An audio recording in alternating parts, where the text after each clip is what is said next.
I don't even know if I want to associate with destiny. I think I said that to you. I can kill you now. Nobody will care. You're so much more charitable to Hasan than I would be. He said that we misquoted him. He said it was all out of context. And then he called me like a war tourist pervert, which I don't even know what the pervert part comes from. If we ever had a calling, Christ, it would be to fight the Soviet Union or to help somebody resist Russia, right? Like, this is it. If Ukraine loses, it should be because they've lost the will to fight, or they just can't possibly overcome whatever Russia's providing. And it shouldn't be because of a lack of support from the West. We asked for Ukraine to disarm itself, to give up its nuclear arsenal for our security, for Europe's security, for the world's security. And they did that. They gave those weapons up to the Russians. We make this commitment, we will defend them.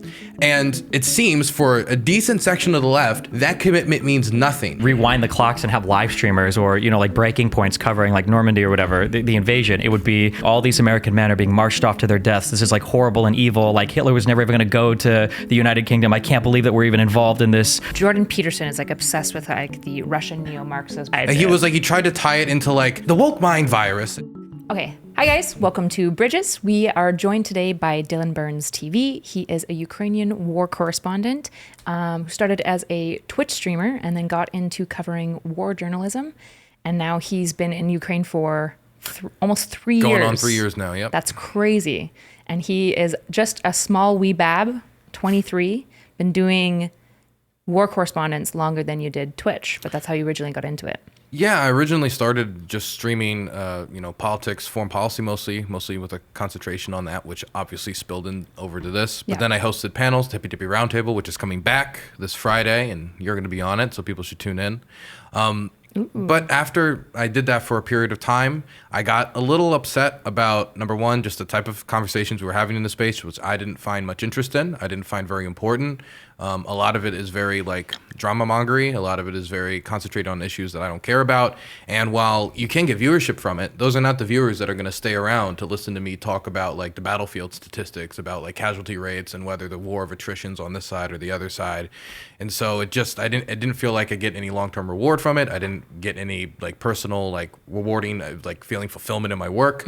And so I wanted to do something else. And when the war happened, I followed it day by day. A lot of people seemed to, at least in my community, and other people came in to listen to what I was saying. And I made enough money to think, how could I improve my coverage? And my two options was build like some studio where I would have cool like mics like this and cool cameras and stuff, or go on the ground and get original footage, original stuff. And originally I was just supposed to be like over near the border and just interviewing refugees, and that's what I told my family, and that's probably the only reason they'd ever let me go.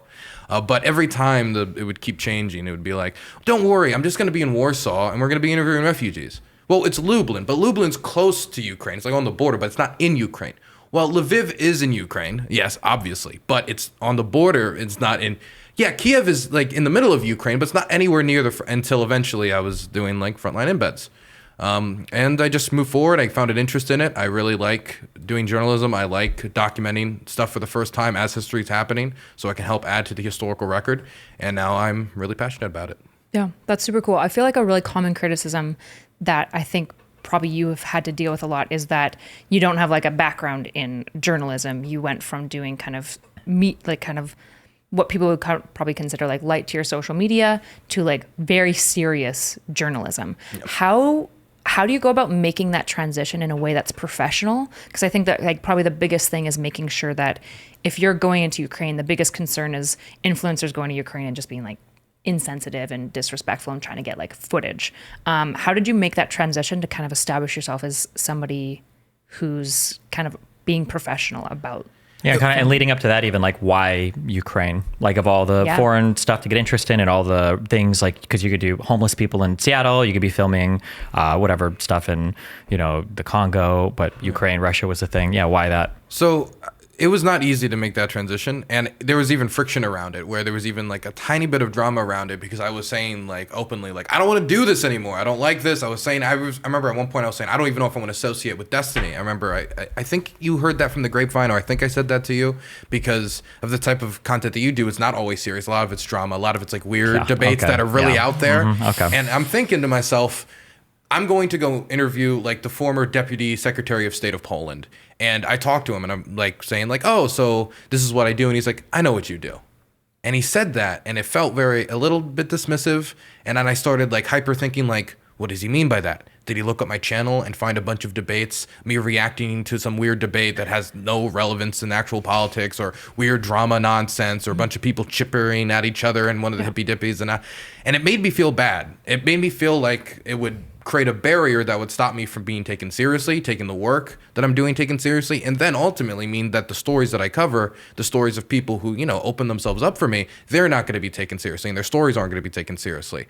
And so I really tried my best to try to, make thumbnails that were at least serious to some extent, because it's really difficult to go from to here's people dying. Right? It's a difficult transition, and it came with some bumps in the road, but I'm trying to,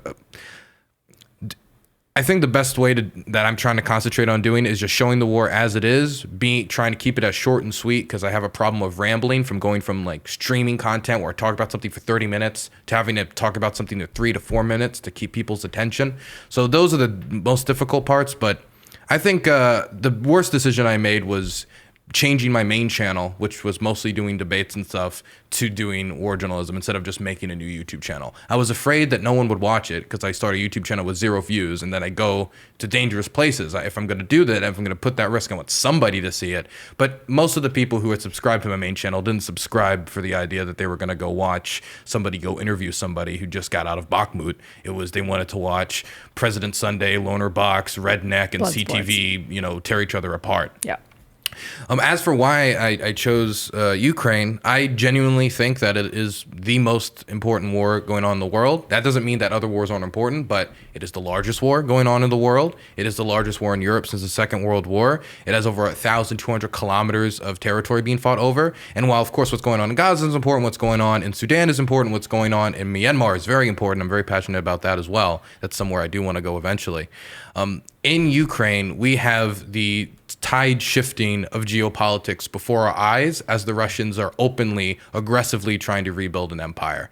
And we have Europe questioning its own ability to defend itself faced with that crisis, which has a large percentage of the world's capital. I mean, the Euro-Atlantic Alliance itself is being challenged. We're questioning whether America should even continue to invest security into Europe, which has been the basis of European security since the end of World War II. It has helped keep the peace. And so there's so many important questions. More people are dying there than anywhere else in the world. There's people that I think are fighting quite a moral struggle that I'd like to document. And so for originally, it was for those reasons. And then after that, I met a lot of people. I got very emotionally attached to friends and people over there that I consider very close.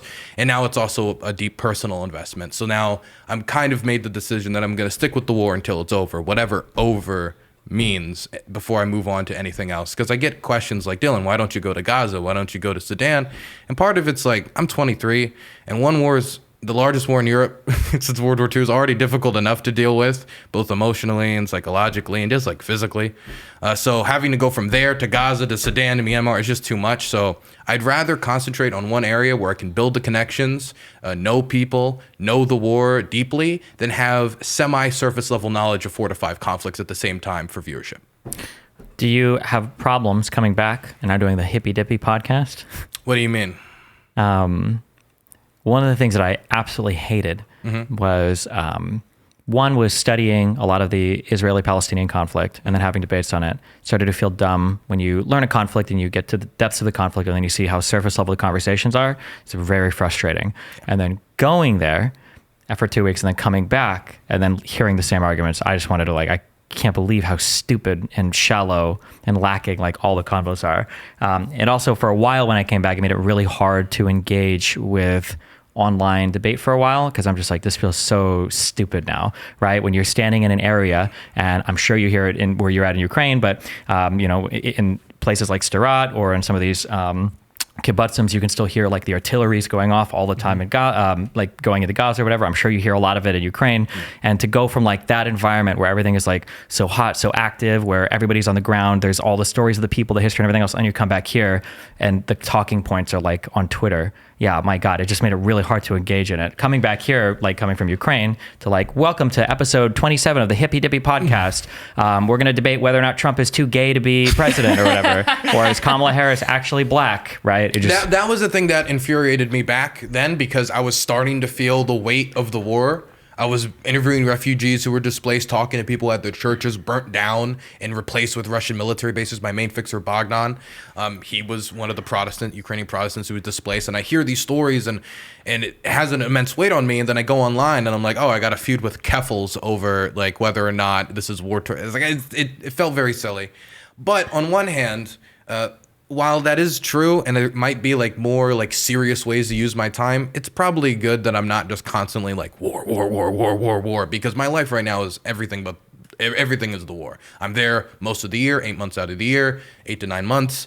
I'm spending most of my work time there. I'm spending most of my free time researching the war, studying the war, talking to people about the war, trying to build connections. And so I'd rather make it so I could have conversations that isn't just me having like episodes talking about the war with everyone. I need to diversify a little bit if I want to succeed online, because the war is going to end someday. All wars end, God willing. Yeah, it's kind of like a weird stretch of empathy where like I remember it's very different, but when I would work with at-risk youth kids at camp or whatever, I'd have like homeless kids that I spent a month with that are like have the most insane life stories. You know, I'm dealing with like really high stress situations where kids are running away, kids are trying to fight, kids are trying to attack you.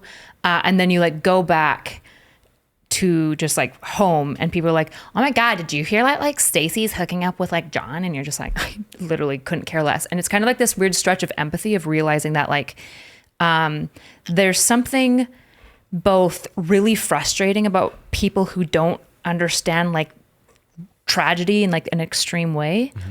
And there's also something like that's maybe worth noting of being like for these people, Stacy John is like the biggest stress that they know right now. Mm-hmm. And it's pretty unique that we have a civilization where that's this person's biggest stress. I feel like I feel like I don't mind people that are totally disconnected, and I don't mind people that are super connected. I just don't like the people that are half connected.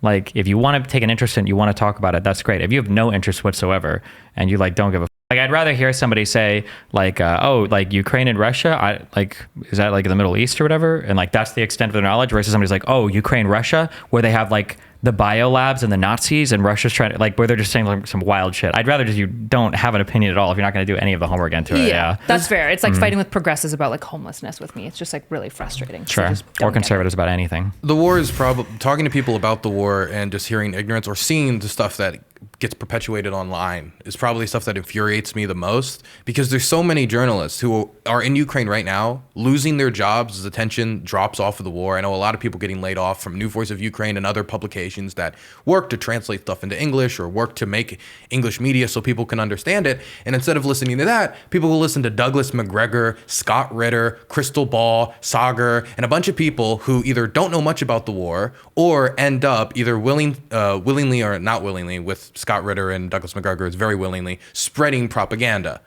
And it's infuriating because just the basic amount of research before doing these shows would show what they're saying is not true, would show what they're saying, is just completely off base and they don't know what they're talking about. But because of the information space, like you need the 24/7 news, you just need to grab all these topics. Everyone needs to be an expert in everything. And that's what not only like a lot of these commentators that I hate the most, but even just streamers do, where they'll approach a topic, it's brand new, but it's the main thing. So you got to talk about it. So everybody is an expert in everything. And when you're an expert in everything, you're an expert in nothing. And so we get a lot of shallow commentary from people who are just repeating what they read in news articles instead of getting original footage, original content, or going out there and informing basically just an original opinion, which is what people want to see, original opinions, but instead you just get regurgitated nonsense.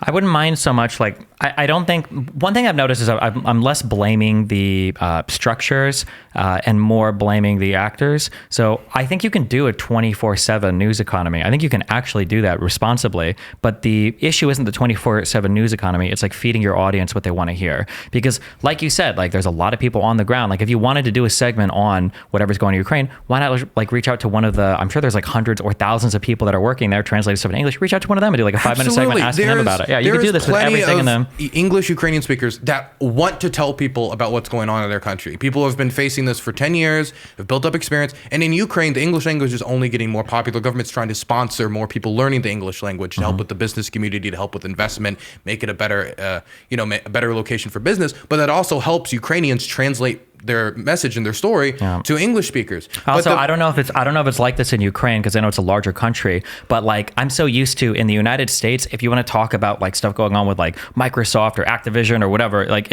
you're never going to talk to those people. For Israel, at least, bro, everybody loves to talk to you. You have so much access to so many people because it's an ongoing war. These people are trying to put their message out, and like everybody has everybody on Telegram, or not Telegram. They use WhatsApp in Israel. But you can reach out to so many people, and they're so hungry to have conversations with you because they want the world to know their stuff. And it's all right there just for the taking, but nobody. Sometimes I'll just walk around and they'll see my camera. People come up to me. I don't even know who they are. And they just start talking. They just start talking. It's almost like they're getting it off their chest. They want somebody to hear them. You know, they just lost their house. They just lost their village. They've not been able to return home for 8 years, whatever reason. They see a camera and they just want to communicate their stories. And when I first came to Ukraine, the biggest thing I was scared of is, how do I approach people in a way that is respectful and goes into areas that are sensitive to them and emotionally intrusive, but is important to tell the story. You need to talk about, if you want to talk about a refugee, you need to talk about what happened that made them a refugee. And that hasn't been a big problem for me at all. Because people will talk about crazy shit. Absolutely wild stuff. Yeah, and my God, there were so many times where like we were talking to a friend. What was it? It was something like, I think we had a couple of Israeli friends, a couple of Arabic friends, and then the people that I was with, and we wanted to ask somebody something like, we're not sure if this guy, like he looks like he's like Sudanese or from Africa or whatever. Like, how do we say this? And like we were just like, what do you mean? How do you say this? Like, why don't we just ask is like where are you from or whatever? And like, why would you not just ask that, right? Because the standards for conversation are so different in terms of like we're very sensitive to the West in a lot of things, and in other places, especially in Israel, they just don't give a fuck. And then in terms of like tragic stuff, like, yeah, you could be talking to people and they just kind of like randomly drop like, you know, like, yeah, like this is where my family lived. 2 of my brothers were killed on October 7th. Like I've lost family here. And this is how it happened. I'm like, Jesus Christ. Yeah. It's like very extreme, very intense for a lot. And I know it's this way in Ukraine. You can go to places. One thing that's very strange to me, I don't know, or what's it like? You can tell me, what's it like walking through like a lived in place that's destroyed? I just want to tell one story to communicate what you're talking about. Like people like casually dropping like horrific information. I remember I was coming back from the front. I forget which embed it was. It was one of my recent ones. And we saw this woman that was like hitchhiking on the side of the road. And I always try to pick up hitchhikers because, you know, gas right now is really expensive in Ukraine. And if someone just wants to go from one village, it's not that hard. And so we pick up this woman as a hitchhiker and she jumps in and she, starts talking to my driver fixer because he has a much better understanding of language than I do. And at some point she finds out that I'm a journalist. And then she grabs my shoulder and she starts telling me stories about how when she was in a village that was occupied by the Russians, how they made it so as the Ukrainians were advancing and getting ready to take stuff out, they were going around beating people, abusing people, taking out the frustration on the public. And at one point, after she had went to go call somebody on a hilltop, because you had to get high elevation for the cell phone, in order to make get the connection. She was caught by Kadyrov, one of Kadyrov's boys, the Chechen dictator, the Chechen warlord, and they put a rifle to her stomach and said, "I can kill you now. Nobody will care. Nobody will care." And then made her every day come back to the location where they have their little military base in the village, running from out of these dusty attics while the village is being shelled, having to run from cover to cover to cover just to check in to prove that she isn't working for the Ukrainians, that she isn't an agent. And there's stories like this all over occupied territory that get repeated again and again and again and again. And then I'll go online and I'll see Twitch streamers that shall not be named bringing on people Hasan. Sorry, go ahead. My bad. I just kind of came out. Bringing on people who don't have a deep understanding of the war. You said Hasan, and we can talk about Hasan a tiny bit. I remember my main critique of Hasan was that he doesn't talk to Ukrainians, and so he doesn't understand the war just due to a lack of interaction with those who have a deep understanding of the war. And he's been getting his understanding of the war from people who have either glanced towards Ukraine or just from and sometimes disinformation actors. I remember him talking about how the Euromaidan protesters were actually killed by right sector snipers, and that's a credible theory. He didn't believe in it, but it was a credible theory.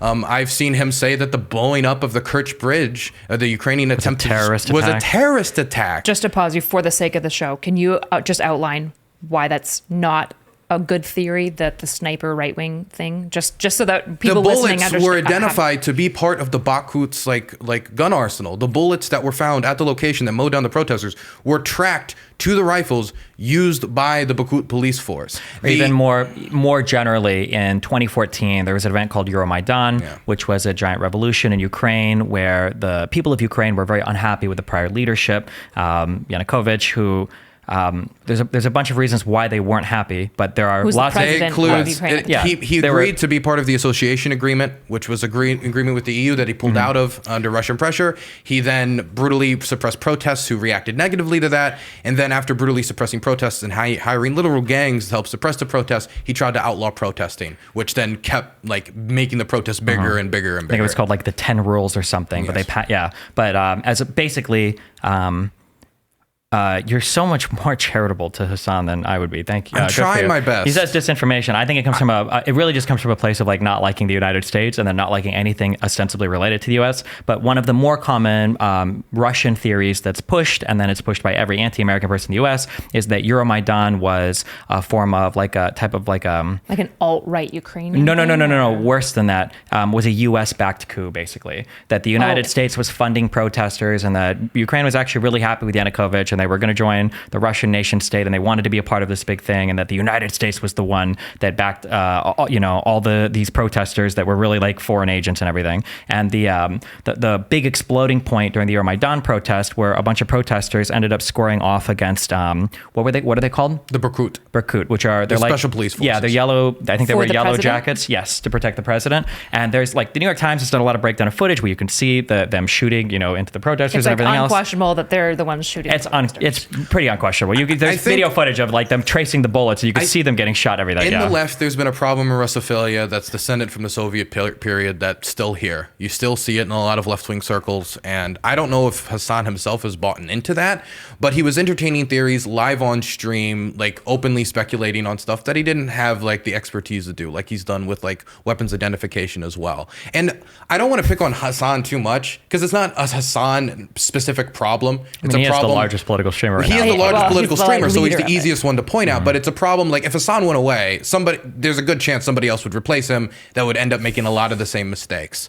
But the one thing that really bothered me is just the inability to speak with Ukrainians after he's made these mistakes. Because I've made mistakes. Everyone's made mistakes and said things online that ended up. No, you've never made a mistake. Not me. Perfect little angel. But go ahead. I understand what you're saying. And so if he just admits to it and brings attention to it, if anything, it could be a positive learning moment to talk about how these theories proliferate and why it wasn't a terrorist attack to target a supply line. It's a bridge where the Russian forces are being supplied, but it's also a bridge that connects Crimea to the Russian mainland. That's a bridge. So you absolutely can consider it a war crime in the same way that when Russia blows up on the civilian infrastructure and claims that they're doing it for military purposes. It's just like bullshit. The Russians have blown up 1 million bridges. We've blown up bridges. Every army's blown up bridges. To say that blowing up a bridge is a terrorist attack because civilians have once used a bridge is ridiculous. And he could easily just sit down and talk about it. He didn't want to.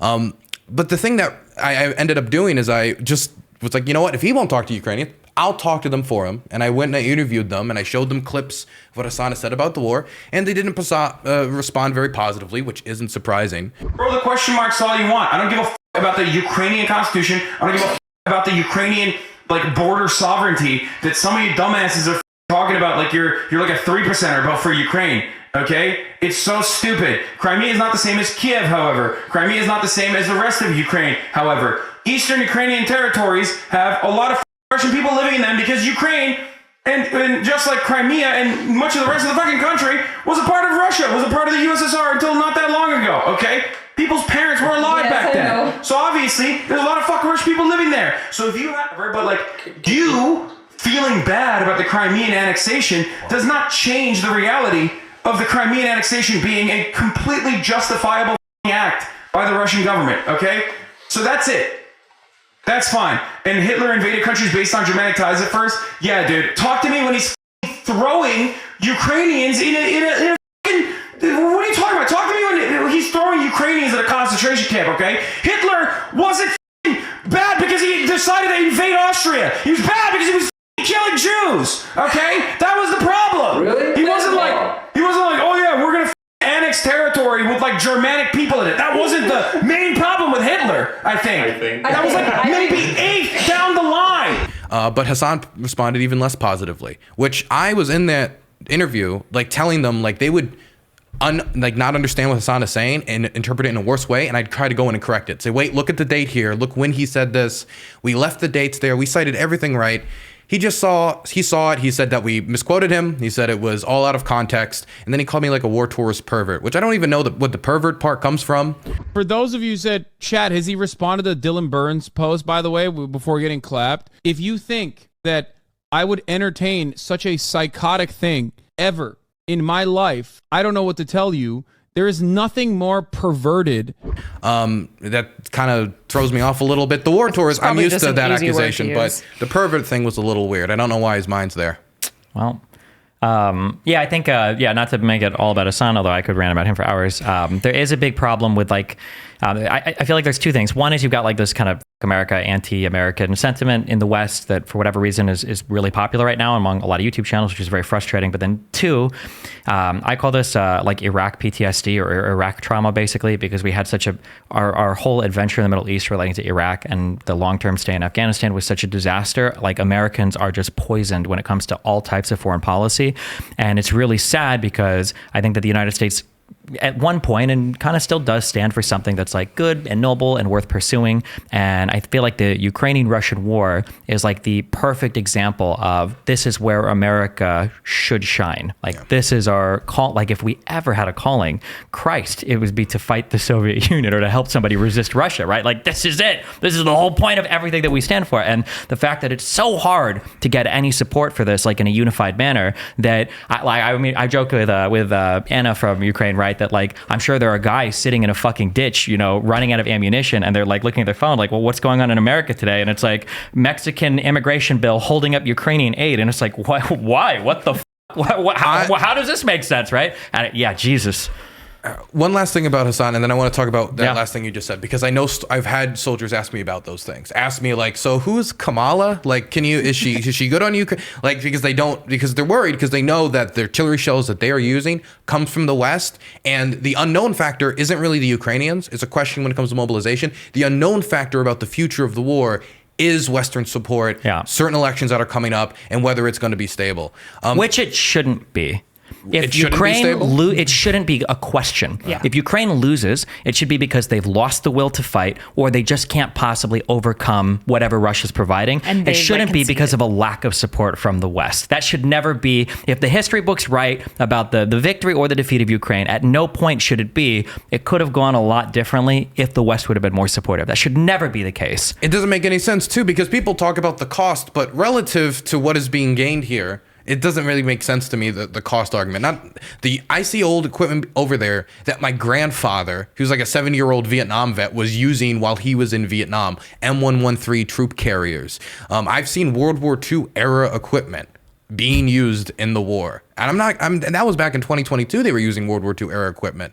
And they're backed by the most powerful nation states in the world, with the most powerful and most up-to-date militaries in the world. I think a lot of this has to do less with supply, because I do think the West can increase its supply. It's a question of political capital, political will, and whether or not the people in decision-making centers are going to make the call to continue to send support in agreement with the agreements they've already made. So just keeping up the agreements they made, to sacrifice some possible domestic backlash that's going to come from isolationists. Yeah. But I mean, it's up to the politicians to make these decisions because they're informed. Not everybody in the public is going to know all the details about the Budapest Memorandum and what agreements we made to keep our credibility, but they're willing to sacrifice that credibility. At least some politicians are, especially within the Republican Party right now, if it means grabbing onto a little bit of isolationist sentiment.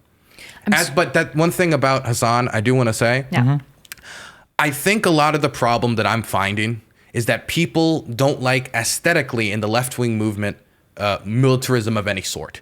The idea of America with the military-industrial complex sending weapons anywhere being a good thing could be the start for, I think, for a lot of them, of a slippery slope. If it's good for America to send weapons to Ukraine, well, then is there other countries that it's good for America to send weapons to? Is there actually a purpose for the American defense industry? Does the defense, and you don't need to accept all the other war. You could say sending weapons to Saudi Arabia makes no sense. You could say sending weapons to the Egyptians makes no sense, and El-Sisi. There's a million different other wars you can talk about on an individual basis, but you need an overarching philosophy to dictate it all. You need an overarching theme to dictate it's all bad. It's all bad. I don't like the militarism. Aesthetically, America sending guns and bombs being a good thing is hard to accept as a peacenik, Russophilic left-wing movement. And so it's difficult for people like Hasan to even adjust in the face of massive war crimes, mass graves.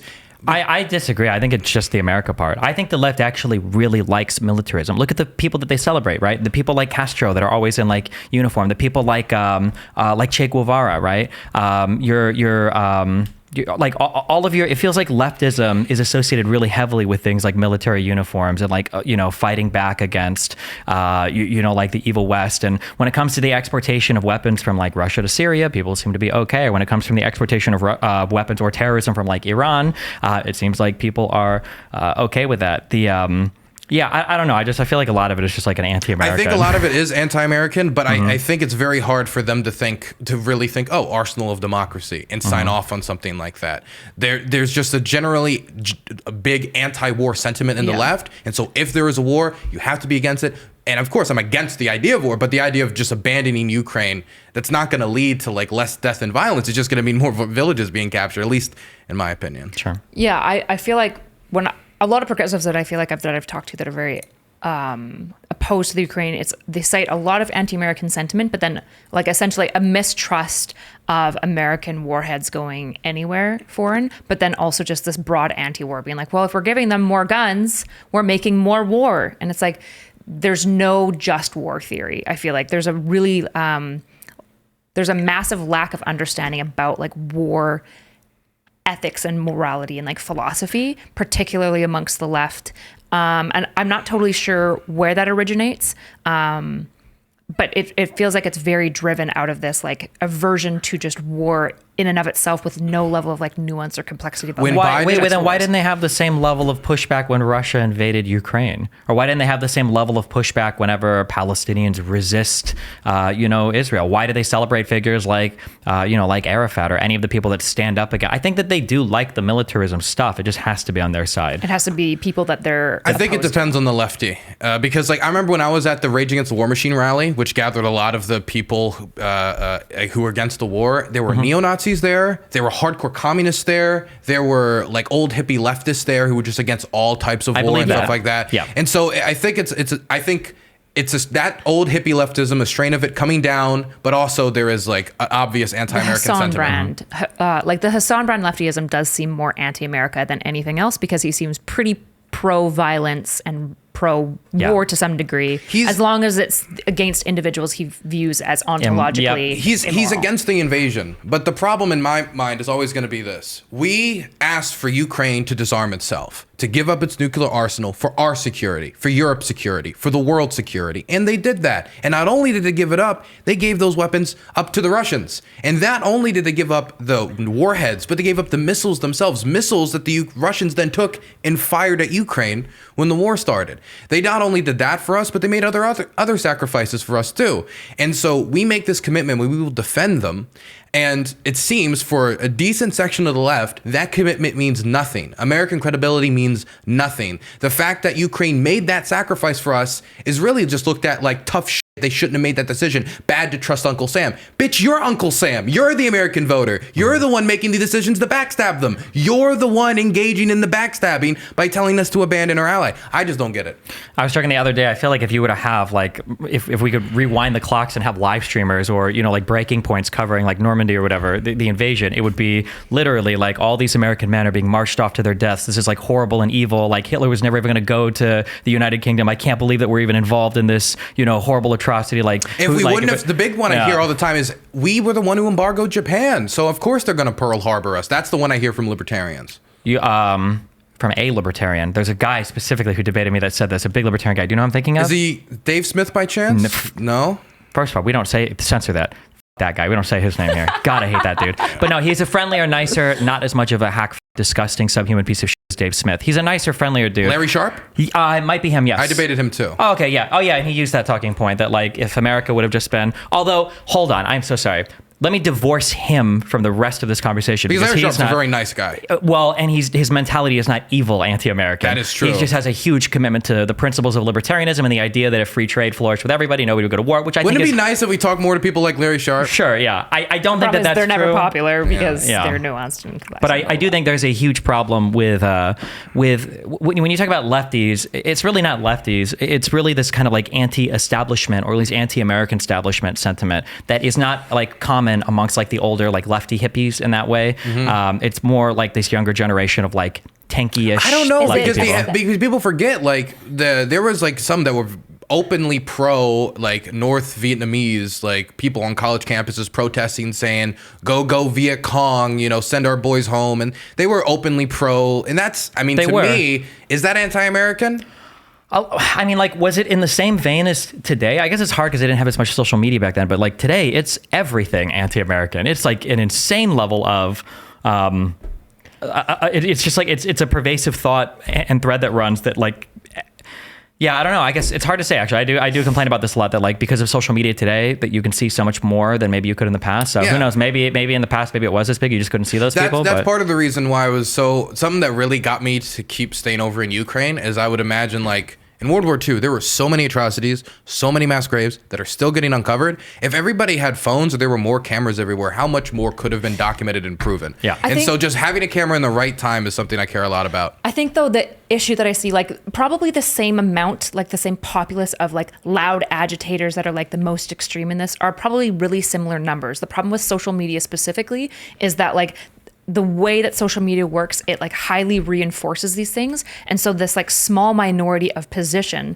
becomes viewed by most people, including like businesses and advertisers, as the dominant zeitgeist and cultural like view. Even though if you ask most normies, they actually don't agree with like the further extreme positions, but they also will be like publicly catering towards them because they don't want to like piss any of the loud minority off.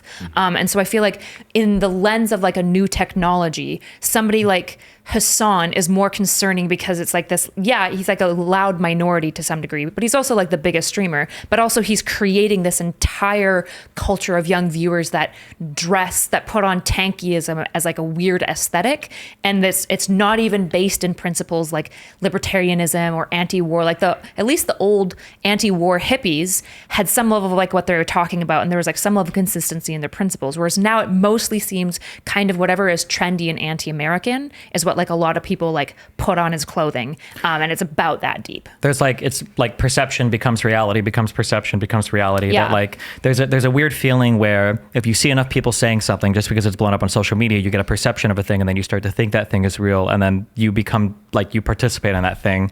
I've been reading a lot. No, I haven't. I spent 2 days and then I stopped because anything having to do with Russian shit on the internet. But I started to dive into kind of like the idea of like how to do misinformation online. And I've always had kind of like the general idea of like, you know, you find wedge issues, you blow those wedge issues up among certain people and then they fight over it.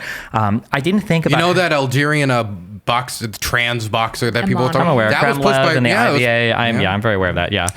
One thing that I didn't even consider before is I was reading through... I don't remember if this is a CISA report. I don't remember if it might have been a video of a guy talking about these types of things.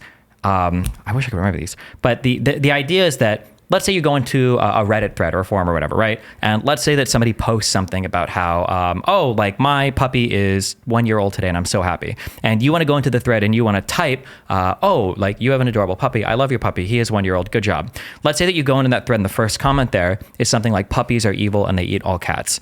And you see that and you're like, this is obviously misinformation. You go and you find some data and then you go there and you reply to them and it's like, puppies don't eat all cats. Boom, like debunked. When you have that interaction, you feel good because you saw some misinformation and you even adequately debunked it. And maybe even other people in the thread are kind of like, you know, they downvote the guy or they see him and it's like, yeah, good job. But what's happened is without even realizing it, somebody has already managed to reframe and reshape how you've engaged with that topic, because now you've gone from having like a happy, joyful, fun engagement with something to like a more combative, aggressive debunking. And even when you're winning, you're losing. And that idea of like having your mind like yoinked by on a collar to debunking and fighting on all these crazy, stupid theories, like, yeah, that had been living in my head rent free for a long time now. Yeah. I had this problem. It was the first time I seen my father in like 4 years after I'd come back from the war. And I hadn't seen him for other reasons before that. And I was visiting with him, and I was having a good time with him. And I never got to drink with him because I'm not much of a drinker. But he smoked a joint with me for the first time because it's legal in Maryland, and that was cool. He offered it to me when I was 16, but I said no, because my father is a very interesting man. Okay. But I went to visit him, and I was hanging out with his buddies, and he had this one guy who's like informed about politics or tries to stay informed.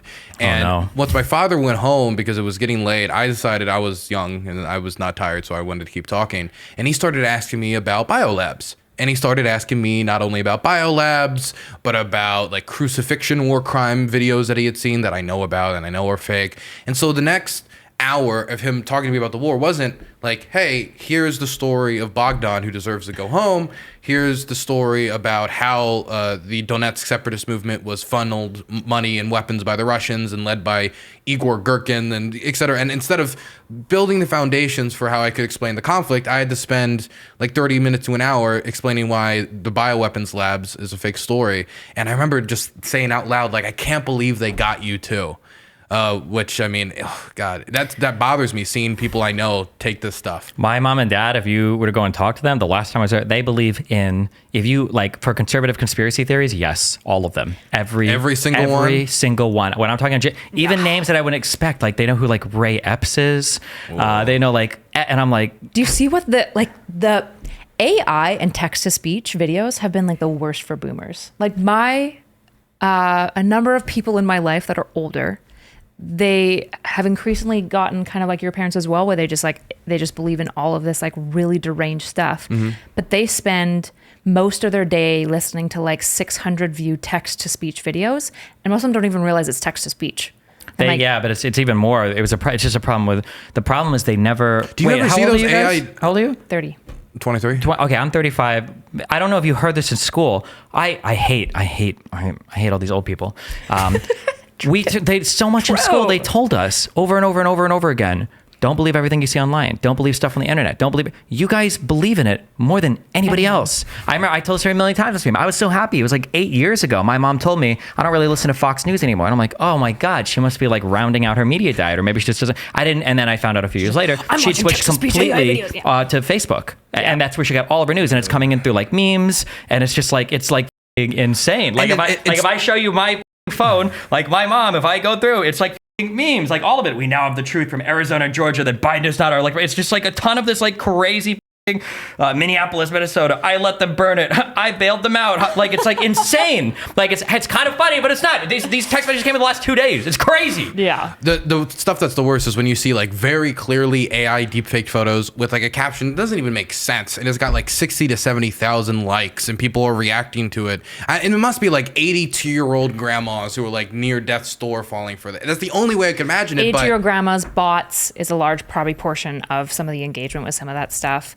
It's very interesting. There's this psychological principle that actually talks about this, essentially like how human brains are not able to like properly adapt. So when they look at like technology literacy, there's recently been a lot of studies that are comparing technological literacy to like language acquisition.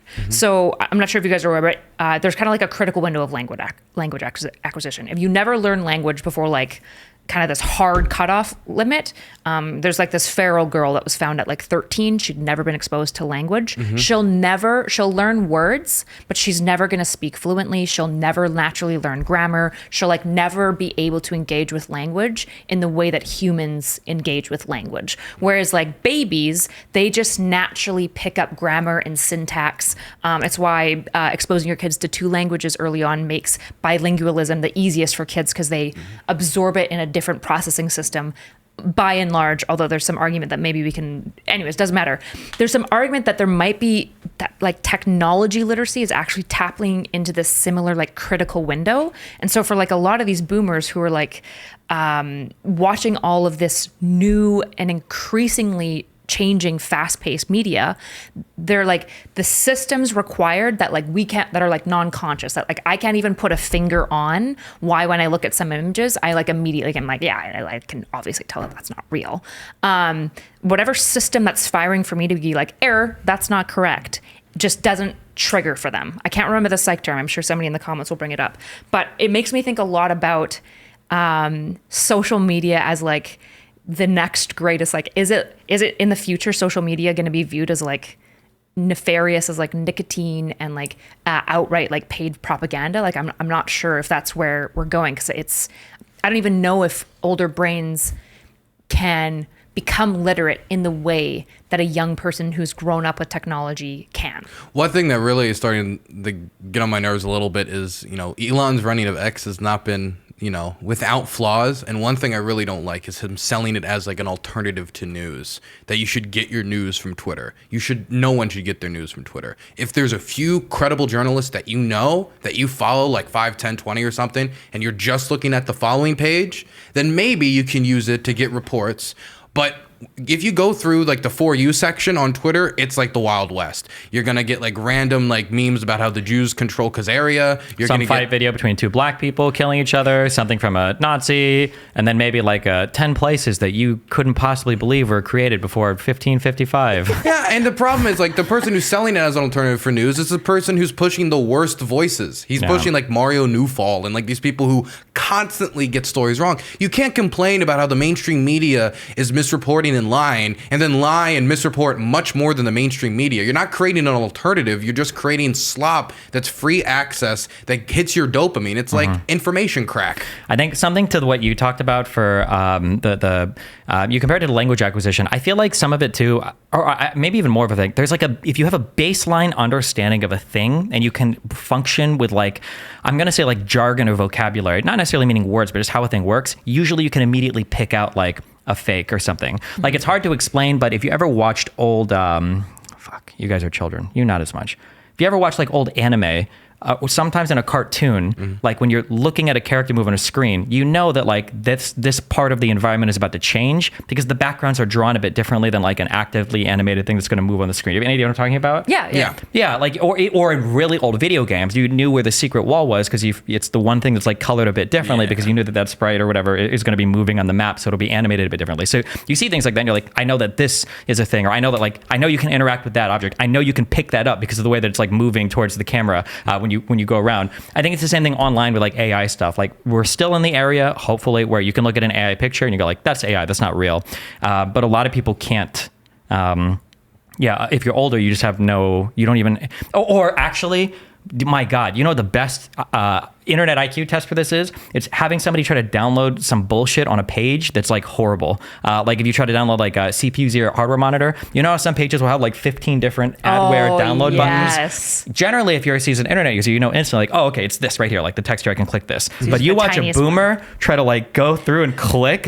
Dude, my mom was here a week and a half ago when I was setting some stuff up, and she was like, I don't know why, but I get this Bible pop up on my phone, and I pick her phone up to see if I can help. It's probably some app I have to uninstall. My God, she's getting like pop-up after pop-up after pop-up. Like, Mom, what the fuck? Why do you have like... And I go to the app thing and she's got like 386 apps on her phone. I'm like, wow. Well, why do you need all these? And she's like, well, sometimes I want to read the Bible. Why do you need like the King James 5-minute reminder pop-up verse thing? And she's like, well, I don't know why it pops up. It's like, just go on the internet. You don't need this app. Like, yeah, watching old people navigate the internet is incredibly frustrating. They have no fluidity or jargon or concept of what is real or not. And then also to what you said, sometimes I wish that people would just like stop. Well, so my theory is that a lot of people believe in a lot of conspiracies because they just don't know how anything works. They have no concept of how like anything works. And yeah, you hear people say things like, oh, like I think that, this politician did, these horrible fucking things. And it's like, okay, think for 1 microsecond, all right? How many people would be involved? How many people would have known about this? Nobody said anything. There are no leaks. Like everybody was okay with it. You think all these people are evil? It's like a thing that like immediately shouldn't pass the smell test. Like something has to be really, really, really wrong to believe that this is the case.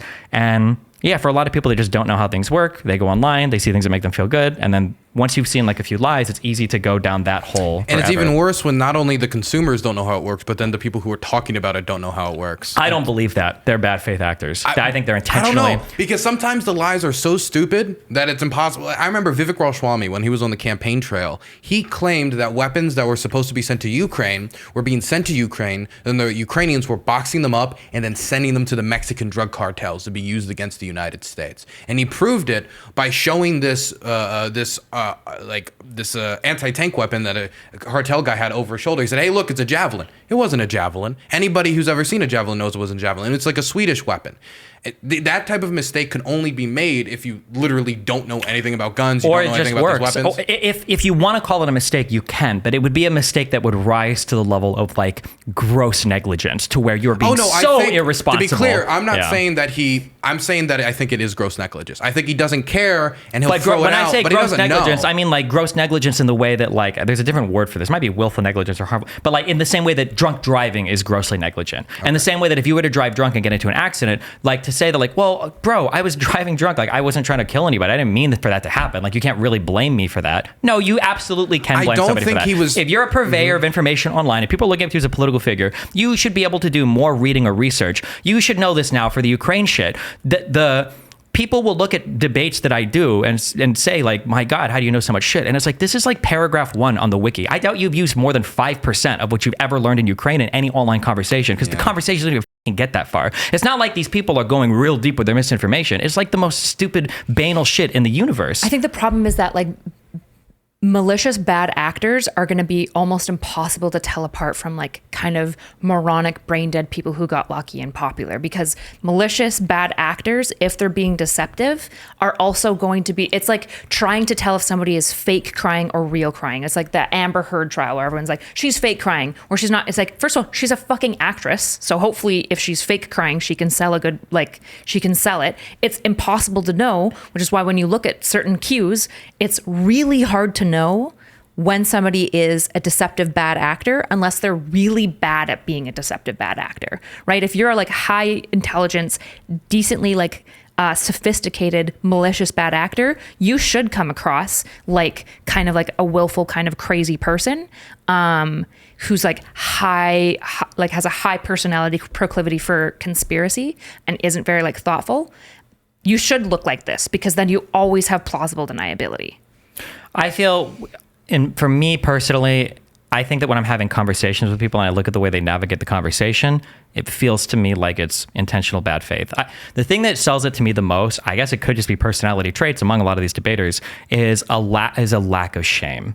Like there are claims where if I'm in a debate, I don't know something, like if I were to make some of the claims that these people would make with the lack of evidence that they have, I would feel humiliated. I would feel so ashamed that I got caught out, like being so utterly fucking clueless on a thing. Projecting like your own principal values. No, but it's not. It's like even like I don't know. Did you see the Rob Noor thing that happened with me recently? No, we had a big debate on a particular thing, and there was a paper, okay? It was a paper about a Supreme Court ruling. Mm-hmm. And first Rob Noor says, oh yeah, like I'm quoting you, I read a response paper to this. You know, if this was live, he'd call in. That's fine, yeah. He said I read a response paper to this. A bat signal. And I know that there's only one real response paper written to this, so I'm kind of waiting for him to quote. I haven't read that paper, by the way, so if he'd read it, he could have actually had really good arguments. But he says, okay, and I'm like, he's reading this, and I'm like trying to type in what he's reading, because I'm trying to find like the paper so I can respond to it. And I'm like, okay, hold on. Wait, can you just send me what you're reading? It's like, oh, hold on 1 second. I'm like, okay, I'm waiting.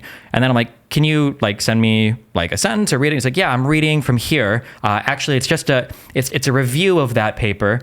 And I'm like, okay, so review of response paper, whatever. And I'm like, can you give me a sentence or read something? And so he starts reading and I type it. I can't find anything quoting what he's saying. I'm like, can you just send me what you're looking at? It's like, yeah, hold on.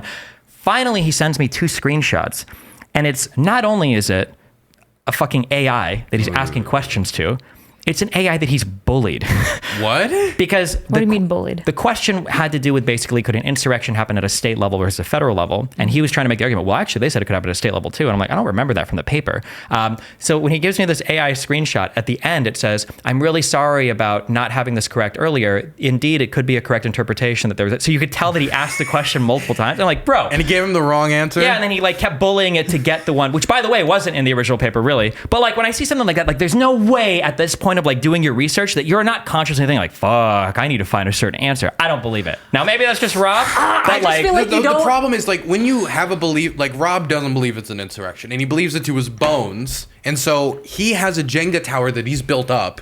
And if you start taking the piece out of the bottom, the whole thing collapses. Sure, I understand that. Well, then, like, I mean, that's ruining. What about Matt Walsh going on Joe Rogan saying there were 3 million kids on puberty blockers? I don't even know how you do that. I don't know how you do that. The issue is Matt Walsh might be a bad actor and Rob Moore might not be. And I think the issue is that a lot of people say that they value things like challenging their own confirmation bias, right? A lot of people say that. But the issue is that how you tell if people actually care about a principle is whether they act upon it, right? You act upon that concern a lot. So do I, and so do you. But that's also probably why we're all kind of within the same social community, why we were drawn towards your content and stuff, and why we all get along. And the problem is that you're kind of putting this like lived out value, being like, I would feel so much shame for saying this thing. I'm like, I would too. There's like the shit that people say. I'm like, I would never. But I've also cultivated an audience that would call me out. So have you. Probably so have you, right? Whereas they've actively cultivated an audience that just clearly doesn't embody those values. It's really even hard. Though they say that they have It's those hard values. to buy that when I hear my favorite Tim Pool clip, I think this was a week ago, was him saying everybody's really mad about the couch joke for JD Vance. Why are they so mad about it? I don't know. Conservatives get triggered on everything, but they're really mad about it. But Tim is like, we could never get away with this on our side because we're bound to the truth, and our fans wouldn't let us get away. Conservatives would never let us get away with lies like this. Like, meanwhile, there's the rumors coming up slept to the top, and sure, all these or like crazy isn't American because she was born in some other country, or isn't actually black because it is like really, I don't know. I mean, the leader of the MAGA movement was a birther. True. When Trump first started, it was the Obama birth certificate shit. I don't believe it. If it is just negligent, it's negligent to such a level that you shouldn't be doing any of this anyway. I agree, but there's no standard. This is the difference between mainstream journalism and alternative media, is that in mainstream journalism, there were certain levels of ethics that you were taught, like in school typically, and there's certain level of standards that your employers maintained. And the problem is that like those types of ethics are also the main thing that caused your content to not go as viral as often, because if you lie just a little bit or you tweak the truth just a little bit, it's just that little bit more interesting. Whereas the alternative media has no level of standardization that's required. This is why like there's a really important understanding between like a life coach and like a psychologist, even like a counselor, because life coaches have no level of standardization at all, which means that it's entirely buyer beware. Whereas somebody who's got some level of regulation, there's protectionism against that, which is why when I look at social media and boomer brains that literally might not be able to pick up like the subtle non-conscious things that I can't put my finger on, I can just be like, obviously this is fake. Obviously this isn't real. No, California didn't just have a massive tornado today. This is silly, right? That they're like, no, it's true. I saw it. Which is why there's certain levels of like kind of governmental protectionism that gets established to regulate industries and make certain standards, because if you don't, this is what you get, because what bleeds leads.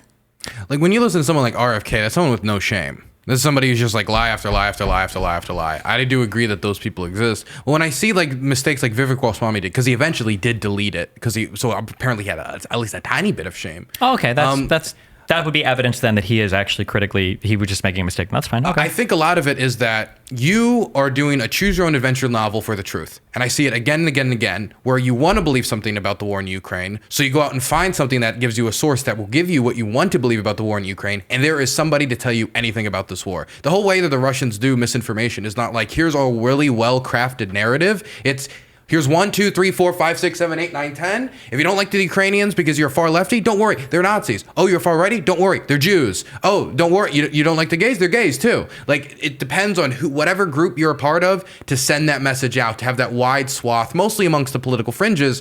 But that type of machine gunning out of stuff, you're always in a losing effort, because it's a lot easier to smear feces on the wall than it is to clear it up. And by the time you've cleared up one spot, they've got feces all over the other side of the house.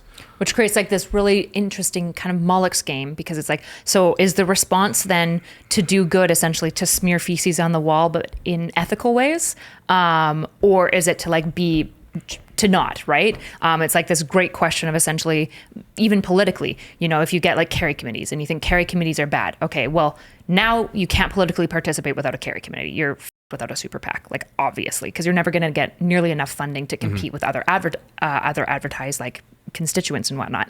So the question is, everyone now has to participate with super PACs or you will never be politically viable.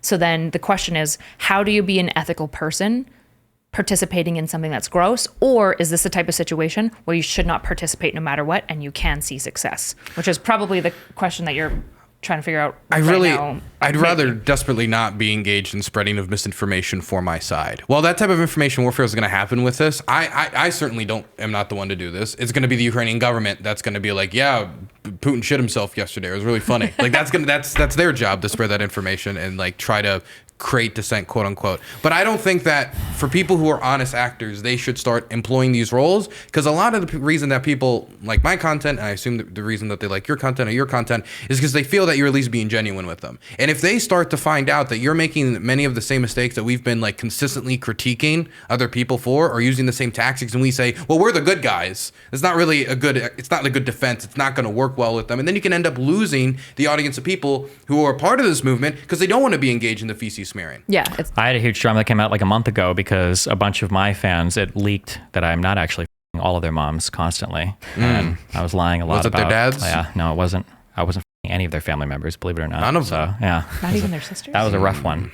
Only the majority age ones. Only the young ones. I don't know if I would have come Jesus. Bridges. This is Bridges. We don't talk about that here. No trikes. I don't know why I just said like I was about to talk. I hope that Polish deputy secretary of state doesn't watch this. Yeah. Did you have you been into Russia at all after the recent advance, or? No, I wasn't there for when I left, and it happened like 3 days after. Okay. That happens a lot. That's why I'm there all the time, is because you don't know when these types of things are going to happen. So I'm there 8 months, 9 months out of the year.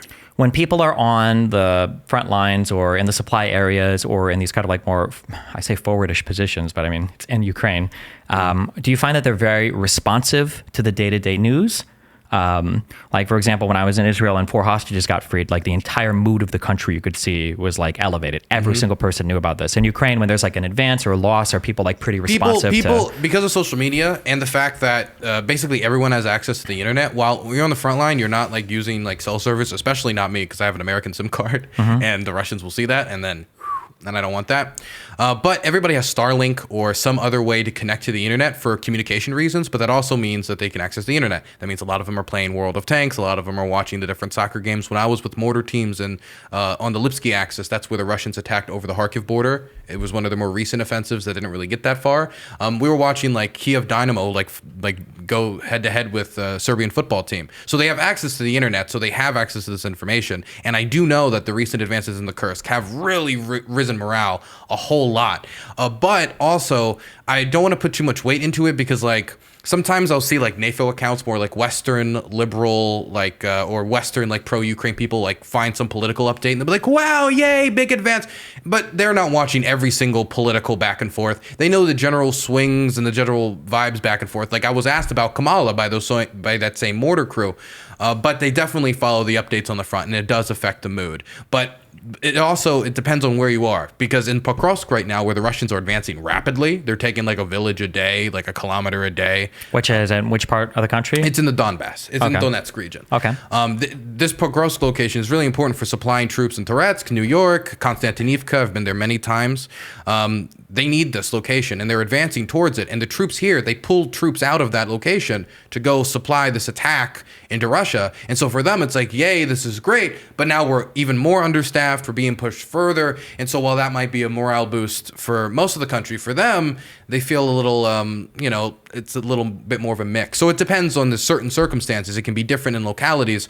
But yeah, the news travels. What's I'm sorry to interrupt. What is like the talk about the recent like push into Russia? Like, are people theorizing? Is there any idea about like the purpose behind it, or like are they going to try to use it as a bargaining chip to get like territory back? I've seen so much theorizing, most of it garbage. Sure, what's decent theorizing to understand it? Got you. So we'll get away from breaking points for a moment. Yeah. And what I think is the most credible theory, and I was on your stream yesterday to briefly talk about it, is that I think that the Ukrainians are attacking into Kursk because they know that the Russians were weaker in this area, and if they can break through and they can start grabbing territory, then the Russians are going to have to defend themselves. And most of their troops are concentrated in the east, where the Russians are advancing near Pokrovsk. And so if the Russians are getting attacked at home, and this is the first time Russia's been invaded since World War II. So this is quite a massive, I mean, it's the Battle of Kursk 2024. It's wild. And so the Russians feel a lot of political pressure. Over 150,000 Russians have been displaced. Thousands of people are, I've heard like reports of like somewhere to 1 to 2,000 like POWs getting captured, but we don't know the specifics. And so it's quite a disaster. So they have to fix it. But if they redeploy these troops from Pokrovsk, then they lose the pressure. Winter sits in, Ukrainian mobilization finishes, and then come March and April, it's going to be a lot more difficult to try to push in these areas because the understaffing issues aren't going to be as bad. And so the Ukrainians are trying to, in my view, seize the moment because the Russians are making these advances. And while they could be using these troops to defend Pokrovsk, this diversion could help remove pressure, as well as giving them the advantages of messing up Russian logistics, taking tons of POWs, humiliating the Russians more than I think they've been humiliated since, I mean, I guess World War II. So I think that there's a few reasons. They also talk about the holding of territory to negotiate it later over territory in the east. For example, people talk about trading the Kursk land for the land that they took around Kharkiv. But that is dependent on them holding the territory. And that's going to come at a cost that makes me very anxious. Because if they need troops out east to defend, what if the Russians decide, you know what, screw it. We're not supposed to use conscripts in active combat operations. We're going to do it anyway. We'll send all these 20-year-olds. We'll give them machine guns, which is already happening. We'll send them to fight the Ukrainians. We'll slow them down. And as they're using the resources here, we'll just keep using our elite movement troops and all of our other troops to keep pushing. Because Russia's a big country. And if they just say screw Kursk, well, that might have disastrous political consequences, might hurt the logistics, and at least would mean that they could keep the pressure on Pokrovsk. So Putin's he has quite a dilemma. How long have you watched my stream for? Like, I don't know, 10 minutes? No, I meant like collectively over the years. Oh, did you watch 15 minutes? Yeah. No, I meant how many years ago did you start watching my stream? Yeah. I was gonna say everything you're describing is funny. It's like applies very evenly to RTS, to StarCraft, right? Where I was not watching your stream. Back yeah. then, yeah. I mean, in RTS, right? If like there's a heavily defended position and they're either sieging or about to attack a base, and you know if you do hit it on, you're gonna lose, right? Sometimes you go around and you try to attack a weaker defended point, and then it puts the enemy in a weird position, which is exactly what you described Russia as. Okay, well, fuck, they're hitting a soft spot of mine. I can either say fuck it and go full in and take all of this at the risk of losing how much here, or I can redeploy back here and try to like save all of this, but then I lose all of my pressure here, and now they've taken this for free, and it's kind of like a shitty situation. Yeah, and that's why the Russians have redeployed troops from Kaliningrad. They're mobilizing a lot of conscripts that are not even supposed to, by contract, be allowed to fight, leading to a lot of backlash. But if they don't divert troops from the east, I don't see how they can stop the damage that the Ukrainians are doing. The advance of the Ukrainians has slowed down, but it is still continuing. And from what I'm hearing from the boys that I know on the ground, more people are still being redeployed, even from locations that are desperately understaffed. So the Ukrainians are leaning into it. I think that they found, it was like, oh crap, we actually got a hole here, and then they just started grabbing whatever and filling that hole. Especially because now you're pushing into like very soft territory that hasn't had like everything dug out and like all the layered defenses set up and like all of the bullshit. It's beautiful. Of like, yeah. For me, it's beautiful because I've been around so many areas. I did a lot of filming with the mining crews and having to deal with minefields. Just the pockmarked territory, the roads destroyed, covered in mines. So you can't, if the road's destroyed, you can't drive around it because it's covered in mines, or the roads are covered in mines, and mines are constantly being airdropped, deployed by drones and more, sappers in the middle of the night. And in this area, it's a clean, open fields right when they got through the first two lines of defenses. Yeah. So yeah, it allows them a lot more mobility, which is part of the reason why they've been able to capture so much territory. Syrskyi, who's the head of the Ukrainian Armed Forces, says they've captured about 1,000 square kilometers, which, if true, would mean that the Ukrainians have captured more in about 10 days than the Russians captured in Kharkiv in about 2 to 2.5 months. Sure. Question for you. My understanding, and correct me if I'm wrong, is that there's a whole bunch of munition limitations that Ukrainians have because a lot of the munitions come from allies and whatnot. And so my understanding, and again, I could be wrong, is that US tells them like certain missiles can only go so far. You can't shoot them into like certain areas. So the Russians tend to just bring their front line right behind that line and stuff like that. With this push into Russia, are they going to experience a whole bunch of munition limitations because now they're in Russian soil? Or I'm just not sure how that plays out, because I know that's been a big issue for the war. So the problem is that the United States did not want Western weapons being used in Russia because they were fearful of possible escalation. And escalation has been the big word pushed by people like Jake Sullivan, who was advising the president of the United States, who I disagree with on a few things. But the escalation's the big word. And they were fearful that if American weapons are being used in Russia, that's like America attacking Russia. This could be a point for escalation, therefore you have a wider war. And so the restriction was that they just couldn't be used used at all. But then the Russians tried to kind of openly use it to their own benefit strategically. What they did is they took their artillery guns when they attacked into Kharkiv, which I was there for a lot of that offensive. They put them right across the border, knowing that no Western weapons could be used across the border. And then they fired, bombarded, and they gathered their troops right across the border, knowing that these troop formations could not be struck with Western weapons. And Lloyd Austin was warning us about this a month before the offensive. He was saying, it looks like they're gathering there. They can't be struck with Western weapons. This seems to be a problem. Something here should be addressed. But 15, 20 days later, they attacked. It was too late. The American government was not as quick as they should have been, at least if you want the Ukrainians to win. And then after it was very clear what the Russians were doing, they decided to get rid of the restriction because in my mind, the Russians had just opened up a new front. They had escalated. So it's now up to the United States to either match that or say we can't match it, which then would encourage the Russians to go further. So I think that put the Americans in a position where they had to lift some restrictions. And so what the rule currently is that if the Russians attack from an area into Ukraine with ground forces, then they're allowed to use Western weapons to attack them.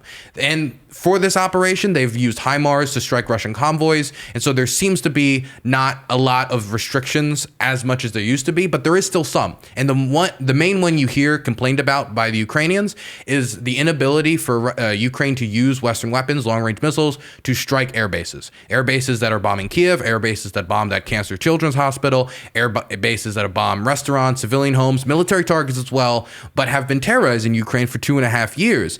And if you have the logic that it is okay for you to strike ground forces across the border if they are engaged in active combat operations, so you're saying this is allowed because it's attacking Ukraine, why would that not logically extend also to the air bases that are being used to bomb Ukraine? It'd be one thing if we're talking about like taking these missiles to bomb a Moscow airport that's transporting like vacationers to like, Murmansk, the most beautiful location in Russia.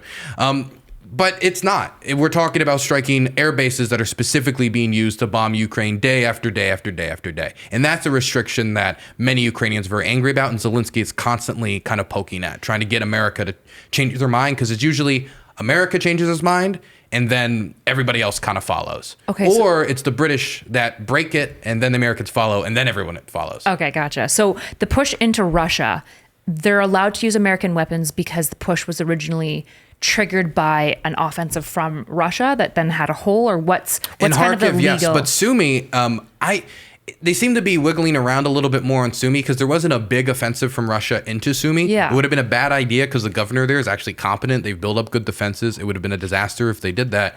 But the Russians had been threatening kind of, or low-key hinting maybe they would do something, including small raids where they rose some flags for propaganda reasons.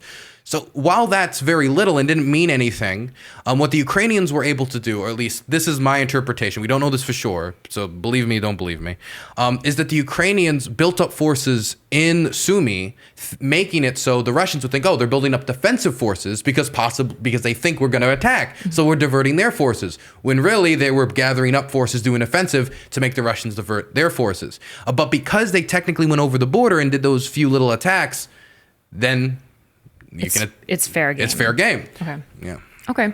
Interesting. And so where are like the major areas of fighting if we like look at like a map, just so that like people who are much less aware, like myself, have like a mental visualization? Sure. The fighting is mostly concentrated in the east. So we're talking about Luhansk and Donetsk, which are the two most eastern provinces. They're called collectively the Donbas. They've been fought over since 2014 when the Russians funneled tanks and guns and agents and, troops into the Donbas and helped organize a small rebellion. They tried to organize it in Kharkiv as well, in Odessa, but those went a lot worse for them, with a lot of their supporters getting burnt alive. Just in Odessa. Also to stress that, okay, what happened in the Donbas was what people said happened in Euromaidan. And that a lot of people will disingenuously try to say that in these two regions, there was a legitimate civil war and that Ukraine was starting to basically just like genocide all of the ethnic Russians there. And that's why Russia had to come in to start assisting. But that's not true. Russia has been funneling arms and soldiers and other assistance into that region, such that was it in 2014, that passenger airliner was shot down? It was 2014, 2015, because they shot down a Ukrainian military transport aircraft, an I-76, and then another one came, and they must have thought that it was one of those as well, shot it down, and was a civilian it was airliner. probably, I imagine it was a mistake. I doubt they did intentionally, but like that, the weapon system or whatever that was operating. 298 people. Yeah, it was Russian in operation. There was no way that the civil war that was happening in the Southeast would have been had these types of weapons, on their own. Yeah, calling it a civil war implies a lot that shouldn't be implied. Yeah. It implies that these people rose up on their own. That's not true. The Russians organized it. It implies that they got their weapons on their own. No, that's not true. The Russians funneled them the weapons. It implies that they're all rebels. That's not true. Many of them are just either FSB agent, like Igor Girkin, who is the defense minister for the Donetsk People's Republic. They're like proxy state. He is literally an FSB agent. And if you go up and down the entirety of these occupation forces and government positions, they're either deep embedded with criminal activity. I know the head of the Crimean occupation and his forces did a lot of his private military companies have done some terrible things in Hasan. He's literally embedded with the mafia, was involved in assassinations. Even Yanukovych actually used to be a street criminal that would steal hats off the rack and run away as a kid. A lot of people connected to organized crime in some way, or they're just FSB agents. And then there's also the regular armed forces that they would have come across the border, remove their patches, and now they're a rebel. And the Ukrainians had to fight against that, while much of their own military was purposely corroded by the Russians, where they would either pay people off to tell them where the convoys were coming, where the troops were going, and so then they would bomb them as they were coming because they had plants everywhere, or just the general bad management. I remember I was interviewing one soldier about how a year before the war in 2013, a lot of the artillery crews were just destroying ammunition, just firing 300 shells a day to try to get rid of it as fast as possible. Mm-hmm. And they were being paid off probably by... So many people were getting paid off. So many generals were getting paid off. There's still a fear about that happening today. It's not as bad as it used to be. Petro Poroshenko's government, which was the one that came after Yanukovych was overthrown, worked a lot to try to weed those people out. And I think that's part of the reason why they didn't get the result that they got last time, is because that there actually was a force to resist them, where before they invested heavily in whittling down that force. At the start of the invasion in 2014, there were only 6,000 Ukrainian soldiers that were ready to fight against the largest country in the world. And now they're invading Russia. This gets a little bit more kind of political than just military, but are you ever worried, or do Ukrainians ever worry that invading Russia might get the native Russian population more hyped and ready for war? Feels like right now Putin has to live in two worlds. That is one thing I've heard about, and it is a possibility, because if you're in Kursk, and your home gets blown up, then that's something that could motivate you. Or even if you're in Moscow, even if you're just a normal Russian, you're like, whatever, special military operations, who cares? But now it's these fuckers are invading my country. The Russians are saying that recruitment is rising, but the Russians want to create that impression anyway, so I wouldn't believe them as they say it. Yeah. And if you were to join the army, it's not just about patriotic fervor. It's also about how the army is going to use you. I know so many draft dodgers in Ukraine that would join the armed forces, but they don't think they're going to get good equipment, and they don't know if they're going to get good commanders. And even if they were to volunteer and they would get some selection of where they would join, that still doesn't mean you're going to get good equipment, because the equipment, if it's not there, it's just not there. Yeah. And so a lot of the people that are being thrown in to fight and defend in Kursk are conscripts given machine gun with very little training, very young, no military experience. They're getting paid not that much compared to the $4,000 a month that people fighting in Ukraine are getting, which is quite a lot of money in Russia.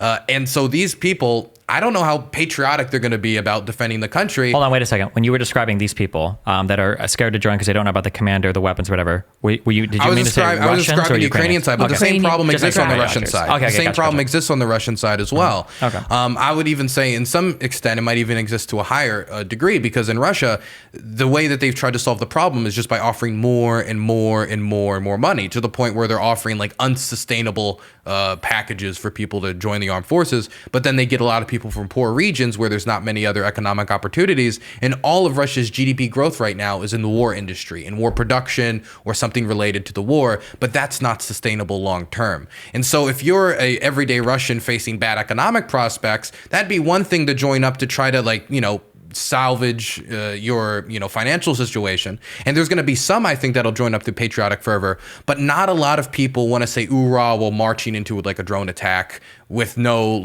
real chance of like removing the Ukrainian position. So I think that as long as Russia still has many of the same structural problems that it has right now, that's going to still be a massive disincentive for people to join. I don't know, and we won't know for sure until a few weeks pass and we actually see what recruitment looks like. But I would tell people to be hesitant when listening to the Russians, because they're saying like recruitment has doubled. But if it has doubled, maybe it'll double for a week. Wow. That's all you have to say. So a lot of the footage that you came in with, there's a bunch of stuff. So I'm super interested in the recent documentary that you've made. The Unevacuatables. Yeah. So people who basically won't leave areas that are kind of like gutted out ghost towns due to bombing and stuff like that. What leads people to want to stay in that type of environment? Like, who are the individuals and why were you interested in covering them in the first place? So the people that are living in these frontline villages, there's a waiter label that's put on them all the time. If you're living in these villages, is because you want Russia to take over and you want the Russians to win, which those people exist. I've talked to them. They do exist. But even in these villages where most of the population is left, I wouldn't even be able to say that they're a majority. Now, I went to places like Chasiv Yar and other locations like that. I can't claim for every village, but you could say maybe they make up 30 to 40% of many of these frontline villages. But that's only after 95% of the population has left because nobody wants to live in a bombed out, apartment block. Of the people who remain, they make up a few different groups. There are those who do legitimately support the Russians, people who have family members in Russia, and if the Russians take over, then they can go see their family again, and it wouldn't be as much of a problem. And they think that if the Russians take over, pensions will go up maybe, or Russia brings law and order, and if they take over, then maybe all this will end. Or maybe they've just heard the ton of Russian propaganda propaganda that's broadcasted on the front. Actually, I think in this video that's up on the screen right now, at the end of it, there is nobody can see it yet. Okay. This video right now, there's a thing at the end of this that I wanted to show because another reason why I think people do support is just propaganda. Propaganda is broadcasted all along the front line. The Russians send up frequencies. Loudspeakers? Not loudspeakers. Radio. They send up radio to send out signals to give out rosy reports of inevitable Russian victory. Interesting. And in some of these villages that were liberated, people would actually come out and say, I thought that they were already about to take Kiev. That's what I heard, because that's what they're being told in these like isolated communities. But this is a Radio Pika, which is a Russian radio station that they broadcast near the front line in order to convince people of their glory. A lot of times they'll have these reports interspliced with like poems by Russian soldiers and testimony. I was traveling in the Donetsk region after finishing our embed, and while driving there, or anywhere the front line is within a short drive, you may hear this if you turn on the radio.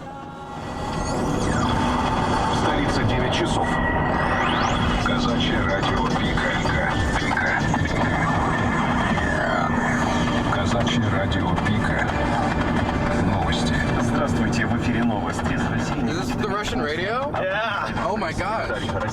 The Russian government set up these stations to control the information space in occupied territory, broadcasting Russian patriotic music, interspaced with rosy reports of Russian victories on the front. Оперативно-тактической авиацией, ракетными войсками и артиллерией группировок войск вооруженных сил Российской Федерации за сутки уничтожены 2 боевые машины системы залпового огня «Хаймерс» производства США. Средствами противовоздушной обороны в течение суток сбиты 25 украинских беспилотных летательных аппаратов, 2 управляемые авиационные бомбы «Хаммер» производства Франции, а также 3 реактивных снаряда «Хаймерс» производства США и «Ураган». So they'll broadcast all of these victories and all these like, oh my gosh, they've captured this, they've captured that. So if they just capture us, then maybe the war will end soon because it seems like their victory is inevitable. So that has an impact, a propaganda impact on some of the people who wait. So that's one group. Then there are others, and these, a lot of times there's overlap. So I'm dividing them into groups, but people can be part of 2 groups at once. Then there's people who have lived in these villages their entire lives. They've only been able to travel like within 100 kilometers of this village. They've lived there since they were like a tiny, tiny little girl, and now they're like 92. And when you're that close to, the end of your life, and you're being told to leave a village that you've lived in for your entire life with no knowledge if you're going to be able to return, what's going to happen to the property you leave behind, if your fridge is going to be stolen, if your vehicles, your goats, your cows, whatever it is, or if that's all going to be stolen, it's a lot to leave all that behind. And so some people just straight up shut down and say no. and they cling on to something that's not really all there anymore. So there's a lot of those people. To be blunt, there's a lot of drunks, people who just drink underground, and they're drinking underground all day, and if they go back from the front, they're going to be drinking underground like in Kiev, so there's not really much difference for them. Those, I would say, are though a smaller minority, but they do exist. Russia and Ukraine have some of the most insane fucking drinkers in the world. They have drank me under a table. I can't do it. They outcompete me every time. And there's also people who are deeply concerned about financial costs because they get like $150 pension from the government, and the apartment in Kiev costs like $300, $400, and that's not even talking about groceries and everything else. Whereas this little village home, they own it. They own it, and then they can spend their money on food and other things. And they just can't, they feel like they can't afford to move. And there are aid groups that will offer them housing, that will offer them food and will help them, but they don't know how much they believe it because there have been promises made by other groups that haven't necessarily always been delivered. When people evacuate from these villages, because I know a lot of them are probably going to be like somewhat like what we would call hobby farmists, but they often will have some animals and stuff that they get milk and stuff from. Are they ever able to bring... Like, I imagine there's no evacuation logistics for transporting like some goats and 2 cows and like the old babushka. I know one charity that works a lot. When I was in Kherson, this was a big issue because over 30,000 animals drowned after the Novokakhovka Dam exploded. UA Animals is a charity, which I will promote, that helps animals get away from these scenarios to try to evacuate them so they don't either drown in their homes, get blown up, killed, left and abandoned. And they help a lot of people like get their animals out. Do they do like farm animals though? Because that's like the specific thing. Is there's like this economic loss? I believe they've done people. farm animals as well. Okay. But a lot of the farmers that I've met on the front are working within a mile of the Russians. Yeah. They're working very close because that's their income. And if they stop farming, then they stop eating, then they stop, working, and then they lose their farm. And even if you're not growing stuff actively, there's still stuff you have to do on the farm to maintain it, and if you abandon it, it comes with those problems as well. And so you have a lot of farmers who have made like kind of, and I found this out when I was working with demining crews, have made like basically small demining vehicles just to go through their farms. They put like a plow at the front of one of their tractors and they go through to try to push out all the mines so they can resume farming in their fields, where the Russians have put TM62 anti-tank mines, Mon 50s, and all sorts of explosives. Crazy. Yeah. That's not safe. I do not advise it. And every deminer that I know says stop doing it. Okay. Yeah. So stop doing it for all the Ukrainian farmers that watch Destiny. Yeah. It's just interesting when you think about evacuation. I think when you're like a city dweller that lives in an apartment, evacuation represents a very different thing than if you're like a farmer who's going to be way more connected to the land, that has livestock, that has their own economic costs like put into the space itself. And if they leave, like if you're a farmer that's just planted and then you evacuate, you've lost most of your year's income because you can't seed and just take care of the crops or take care of your cattle, which is like a whole different logistics nightmare for evacuating, which I imagine there's lots and lots of farmland along the front line. I imagine that the front lines aren't super close to cities very often. Mm-hmm. I will say though, like some of it, I went in with the most the most sympathetic view of people who are on these frontline villages, and I still have that view, but some of that sympathy did die a little. And it had to do with just some of the stubbornness of the people who have stayed behind. Because when you're talking about 5% of a city, you're talking about already like a kind of cherry-picked minority that are going to have some interesting characters in there. And I was recording conversations, and in the Dima documentary, the pinnacle of it is a conversation with like 2 waiters that refused to leave. And he's talking to them about why they don't want to leave. And they're like, I got to like feed my rabbits corn. I have to feed my rabbits corn, and if what's the difference of me dying here than dying over there? And the logic you start to hear is just dug in, like there's nothing you could say to this person. They have made the decision that they're going to stay here, until they left like a few months later anyway. How does logistically though, like how is Ukraine managing like economically? Like it's because it's like the breadbasket of Europe. Mm-hmm. So how are they managing logistically, like moving farms around? Is that happening at all? Have they like made certain land in more of like another part of the country to be dedicated to farms, or is it a lot of just like reliance on imports for goods and stuff like that? The Ukrainian economy has shrunk. I forget the exact like GDP percentage of shrinking. It was something like 30%, and this year I think it grew 3%. So it's not like in complete free fall, and this is largely due. Jesus, 30% contraction of your economy is complete free fall, but well, and now it's stopped going. Now it's rebounding. It's semi-rebounded. Okay. But the problem right now is who wants to invest in a country where your investment could go kaboom, right? Especially where they need investment really desperately right now is in military industry, drone production, artillery production, and convincing Rheinmetall, which they were able to do, to build artillery shells or build equipment in Ukraine when the Russians now have, within the bounds of their operation, go blow it up. Yeah. It's hard to convince them that that's a strong investment. And that doesn't only apply to the military industry, but especially them, because that's an active target. But it also it involves farming and agricultural industry and all this other stuff as well. Yeah. But Ukraine has done a few things to try to ensure the economic survival of the breadbasket. The first thing that it's done, and honestly, this is the main thing I should focus on, is that they broke the Russian blockade in the Black Sea. And this is probably one of the biggest Ukrainian victories that very few people are talking about, but needs more attention. The Ukrainians don't really have a navy. They have a navy, but it's a bunch of people on land. Which, is that a navy? I don't know. But that's their navy. And so they had to fight the Russian Black Sea Fleet with its flagship, the Moskva, with its submarines, with its entire capacity that the Russians were probably going to use to invade Odessa at first. And they didn't, and now they've got to fight it off because the Russians don't want to make another grain deal. What do? Well, they start making these USVs. Those are unmanned surface vessels. And they start packing them. They call them sea babies. And they pack them through just tons and tons of explosive. And then they just drive them up to the size of these boats and just ram them into them. And they combine that with a bunch of retrofitted anti-ship missiles, and they've been able to disable 40% of the Russian Black Sea Fleet, 40 to 50% of the Black Sea Fleet, to the point where they've retracted their navy away from the shore, and the Ukrainians are able to transport grain through the Black Sea now, largely unimpeded, with the Russians only able to drop like a few sea mines here or there once in a while to try to bring up the insurance costs. But this is a big Ukrainian victory, and it's led to them almost reaching export levels that are near pre-war. Wow, that's crazy. I actually had no idea about that. Speaking of the interview, are you willing to show us the conversation that you mentioned? With the waiter? Mm-hmm. Sure, we can look at that. Here it is.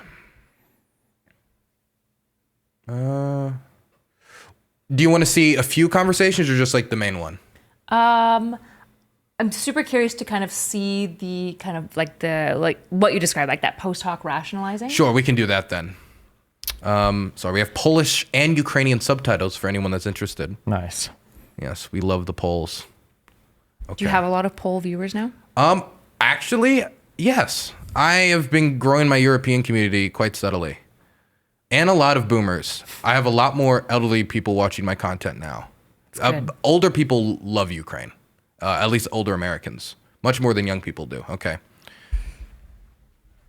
We're walking to the location. So this is in Chasiv Yar. The Russians are pushing really hard to capture it right now. Underground, often in humid and dusty cellars, turned into makeshift bomb shelters, is where those who live between life and death on the front spend their time, only coming to the surface to get supplies during brief moments when the bombardment pauses. The reason these few stay behind, when most of their neighbors have long left, are varied. Some have everything they own in these frontline communities and don't want to start over.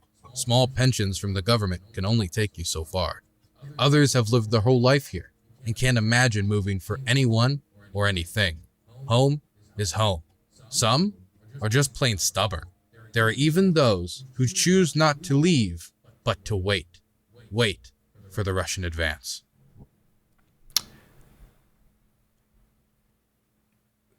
Now, this is Dima. This is the person who is an aid worker. He evacuated a lot of people out of Mariupol. He is one of the main subjects of the documentary. He is the device by which we go and we talk to the waiters, and he tells us a lot about his story. He's a pretty wild guy. He went into Chasiv Yar. I've gone on most of the missions I've gone with him. He hasn't worn body armor, and we're on like right next to the front line. And he started to wear body armor, but like he brought a broken set of body armor to this location, and then he just was like, "Oh, it doesn't work." And then he just started duct taping the body armor to his body. He was like, "Okay, let's go." When you guys are out there, what does the body armor protect you from? Mostly shrapnel, because it wouldn't do like would a direct like 7.62 round into that body armor, would it block it, or would it you would depend on the body armor? But in my experience, it's not. I don't need to worry about that much because most people that are dying are not from bullet wounds, unless you're engaged in like trench assaults or you're in range of like a sniper and you like poke your head out or something like that. You're not getting shot. It's mostly shrapnel wounds from like exploded artillery shells, drones, drone drop grenades. So I want to cover as much area as possible to look out for those tiny little fragments that could tear through your neck and kill you. So a big thing I would advise people who are over there to invest in is soft armor. I don't have a lot of it. I'm trying to invest in more, but soft armor like around like your groin, around certain areas that you're not able to cover with the big plates, because even if it doesn't stop the entry, it can still slow it down enough. Because I know my friend John Jones, we might talk about that later, when he got hit in the stomach when we were in Hasan, like his pelvis stopped it and it saved his life. So like those, like just that tiny bit of momentum that could be stopped is useful. Do you cover? Oh, sorry, go ahead. One of the most interesting videos that I saw, when you're looking at like grenades and stuff exploding, it seems like the big concern is like the fire, and then the secondary concern is like the concussive thing, and then maybe shrapnel. One of the most interesting videos I saw, or something that kind of highlights the shrapnel thing, was I don't remember if this is a Russian Ukraine. I think it was a Russian, but I think they were like they were prone on the ground, and there's like a little wall like right here, and then you see a grenade or something explode right here, and along the wall you see all of the like explosions off the wall from the impacts of the fragmentation. And it was the first time I'd ever seen a thing go off where I was like, oh, you can see like how insane the shrapnel is that comes off of a lot of these explosions. It's hard to get the feeling for that otherwise. One thing that scared me when I was, actually I think we'll probably talk about this later in Hasan, but I once had to hide in between a notch between two buildings because of a Russian mortar attack instead of a bunker, and there was like an open gap between the two buildings, and there was like two walls and then a wall behind us. And I was thinking the whole time, if anything falls in here, I'm dead, because it's gonna bounce off the walls and I'm gonna be literal Swiss cheese. Sure, yeah. Казалось бы, ну кто я? Ну кто я? Тем более, что тут между I skipped a little ahead so we can get straight to the talk. Да? Но он так обратился. Вы нам хоть об этом не говорите, мы вас не считаем ждунами. По крайней мере, ну, я не считаю. Для меня люди... The lady talking is one woman that won't leave. Yes. There's two of them. Woman one and woman two. Wait, here, careful. If you talk on top of it, wait, here, rewind and ask that again, because it's going to be really hard to understand if you're talking about it. Yeah. Okay. So the woman speaking in this video is one won't leave, basically. Yes. Woman one and woman two, we've redacted their names and their identities for obvious reasons. They did eventually leave, but they left once it was actual hell. Once the Russians have crossed over into their part of the city, and they're like, okay, maybe now that everything's blowing up, they were right and we should leave. And that's the thing that really also bothers me quite a lot, is because Dima and people like Dima go out there to these locations. They bring them heaters, they bring them clothes, they bring them food, they bring them water, and they have to put their lives in danger to go to these places in order to continue to sustain what I think is a very risky decision on their part. And so they're not only endangering themselves, but they're also endangering the people that they rely on in order to continue to survive. Like one of these woman one, she was actually saved by a Ukrainian doctor after shrapnel like got into her system, but she still chose to keep staying when we gave her the opportunity to leave. Does Dima have to go out here, or like is he paid by the Ukrainian? Like, why is he going out Dima is a very interesting case, because Dima, when the war started, he basically just went to Mariupol on his own thing, to help his friends get out. And then when he was helping his friends get out, it expanded to helping other people get out, transporting fuel and stuff into the city to help a ton of people get out of Mariupol. He'll like jump from different organizations, but it's mostly just like either him on himself going out there with whatever money he can scrounge together, or get somebody to give him and maybe not pay them back, or pay them back whenever he can, because he's not a very wealthy man. Or he'll work with other organizations that he'll like direct people to him, and he'll go out there and get them. But he has a penchant for danger. He has a kind of lack of concern for his own safety that really concerns me, but allows him to go and do this type of stuff. Gotcha. Okay, so nobody is like legally obligated to help these people either, necessarily. Okay. And a lot of people, quite frankly, are annoyed at these people a lot and probably wouldn't. Yeah, exactly. Yeah, okay, gotcha. Oh, and then also I was going to say real quick, pause. I was going to ask you earlier, maybe you said it and I just missed it. Like, you keep saying waiters are leaving. Like, are there really that many people going to restaurants that you need waiters? But I understand now waiters are people waiting for the, Waiters is the term for it, right? Yeah. Yes, waiters are the term for people who wait on... that's a good catch. The whole time I was being like... Oh, yeah, because I was going to ask was earlier... Was that their occupation before the village was bombed out? I should have probably said... I always assume that there's a level of terminology that people understand. But yeah, waiters are people who stay on the front line, or living on the front line... And are waiting. Because they're so-called waiting for the Russians is the idea. Gotcha. Yeah. Okay. Not serving food at restaurants. Он так обратился. Вы нам хоть об этом не говорите, мы вас не считаем ждунами. По крайней мере, ну, я не считаю. Для меня люди есть Это мой люди. дом, вы знаете, где я живу. Это мой дом, ребята. Куда мне ехать и кому я нужна в 77 лет? У меня люди... Да. Не, ну вообще на самом деле, если по большому счету, то вы нужны, в принципе. Нужны, да. Моим детям, внукам, правнукам я нужна. Вот, правильно, и правнукам. А представьте, кто ваших правнуков или внуков будет нянчить, как не ваша бабушка? Но вы зато дом сохранили. Это если поспорить уже. Но если считать то, что ну, вы дома, и это ваше решение, то это ваше решение. Хотите, но а как вас называют, не обращайте внимания. Главное, чтобы вы не были ждунами, и все. Так, знаете, как я могу сказать? Есть люди, вот человек есть, да, вот мирный, который не солдат. И вот самое главное – жизнь. Я за вот, ну вы же знаете мою позицию. Я за жизнь. В первую очередь жизнь. Все, жизнь, только жизнь. А все остальное это без разницы. И даже вот кто уехал в сторону России от войны, да, я не могу сказать, что они там какие-то плохие. Они уехали от войны.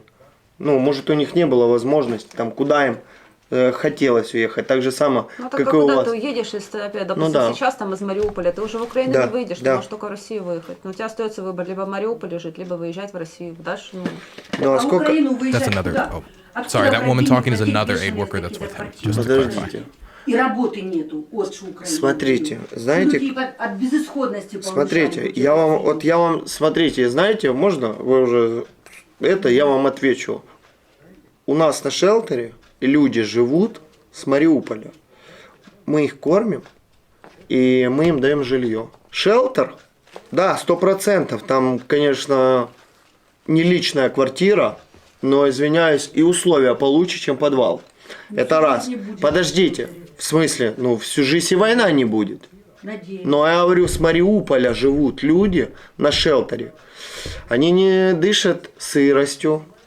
У них у детей даже спортзал, говорю, есть. Понимаете, на шелтере спортзал есть. Это Краматорск? И это в Днепре.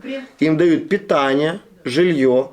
Понимаете? У нас есть там с Часовера люди живут, И, в Николаевке. и все. Ну, ну, это я ответил сейчас на ваш вопрос.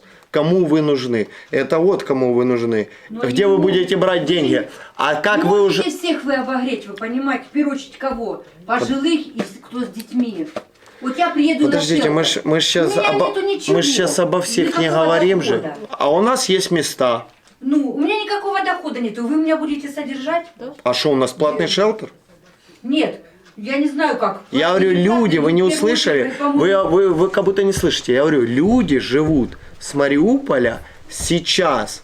У нас на шелтере сколько война идет? 1,5 года они там. 1,5 года? Они не заплатили. Я буду здесь, но никуда не поеду. Так вот, видите, вы ответили. Последний паладин. Смотрите, вы... Я 40 лет с нуля жизнь начала. Так вы ответили сейчас, вы получается, смотрите, нет, вы не поняли, вы какие-то искали только что...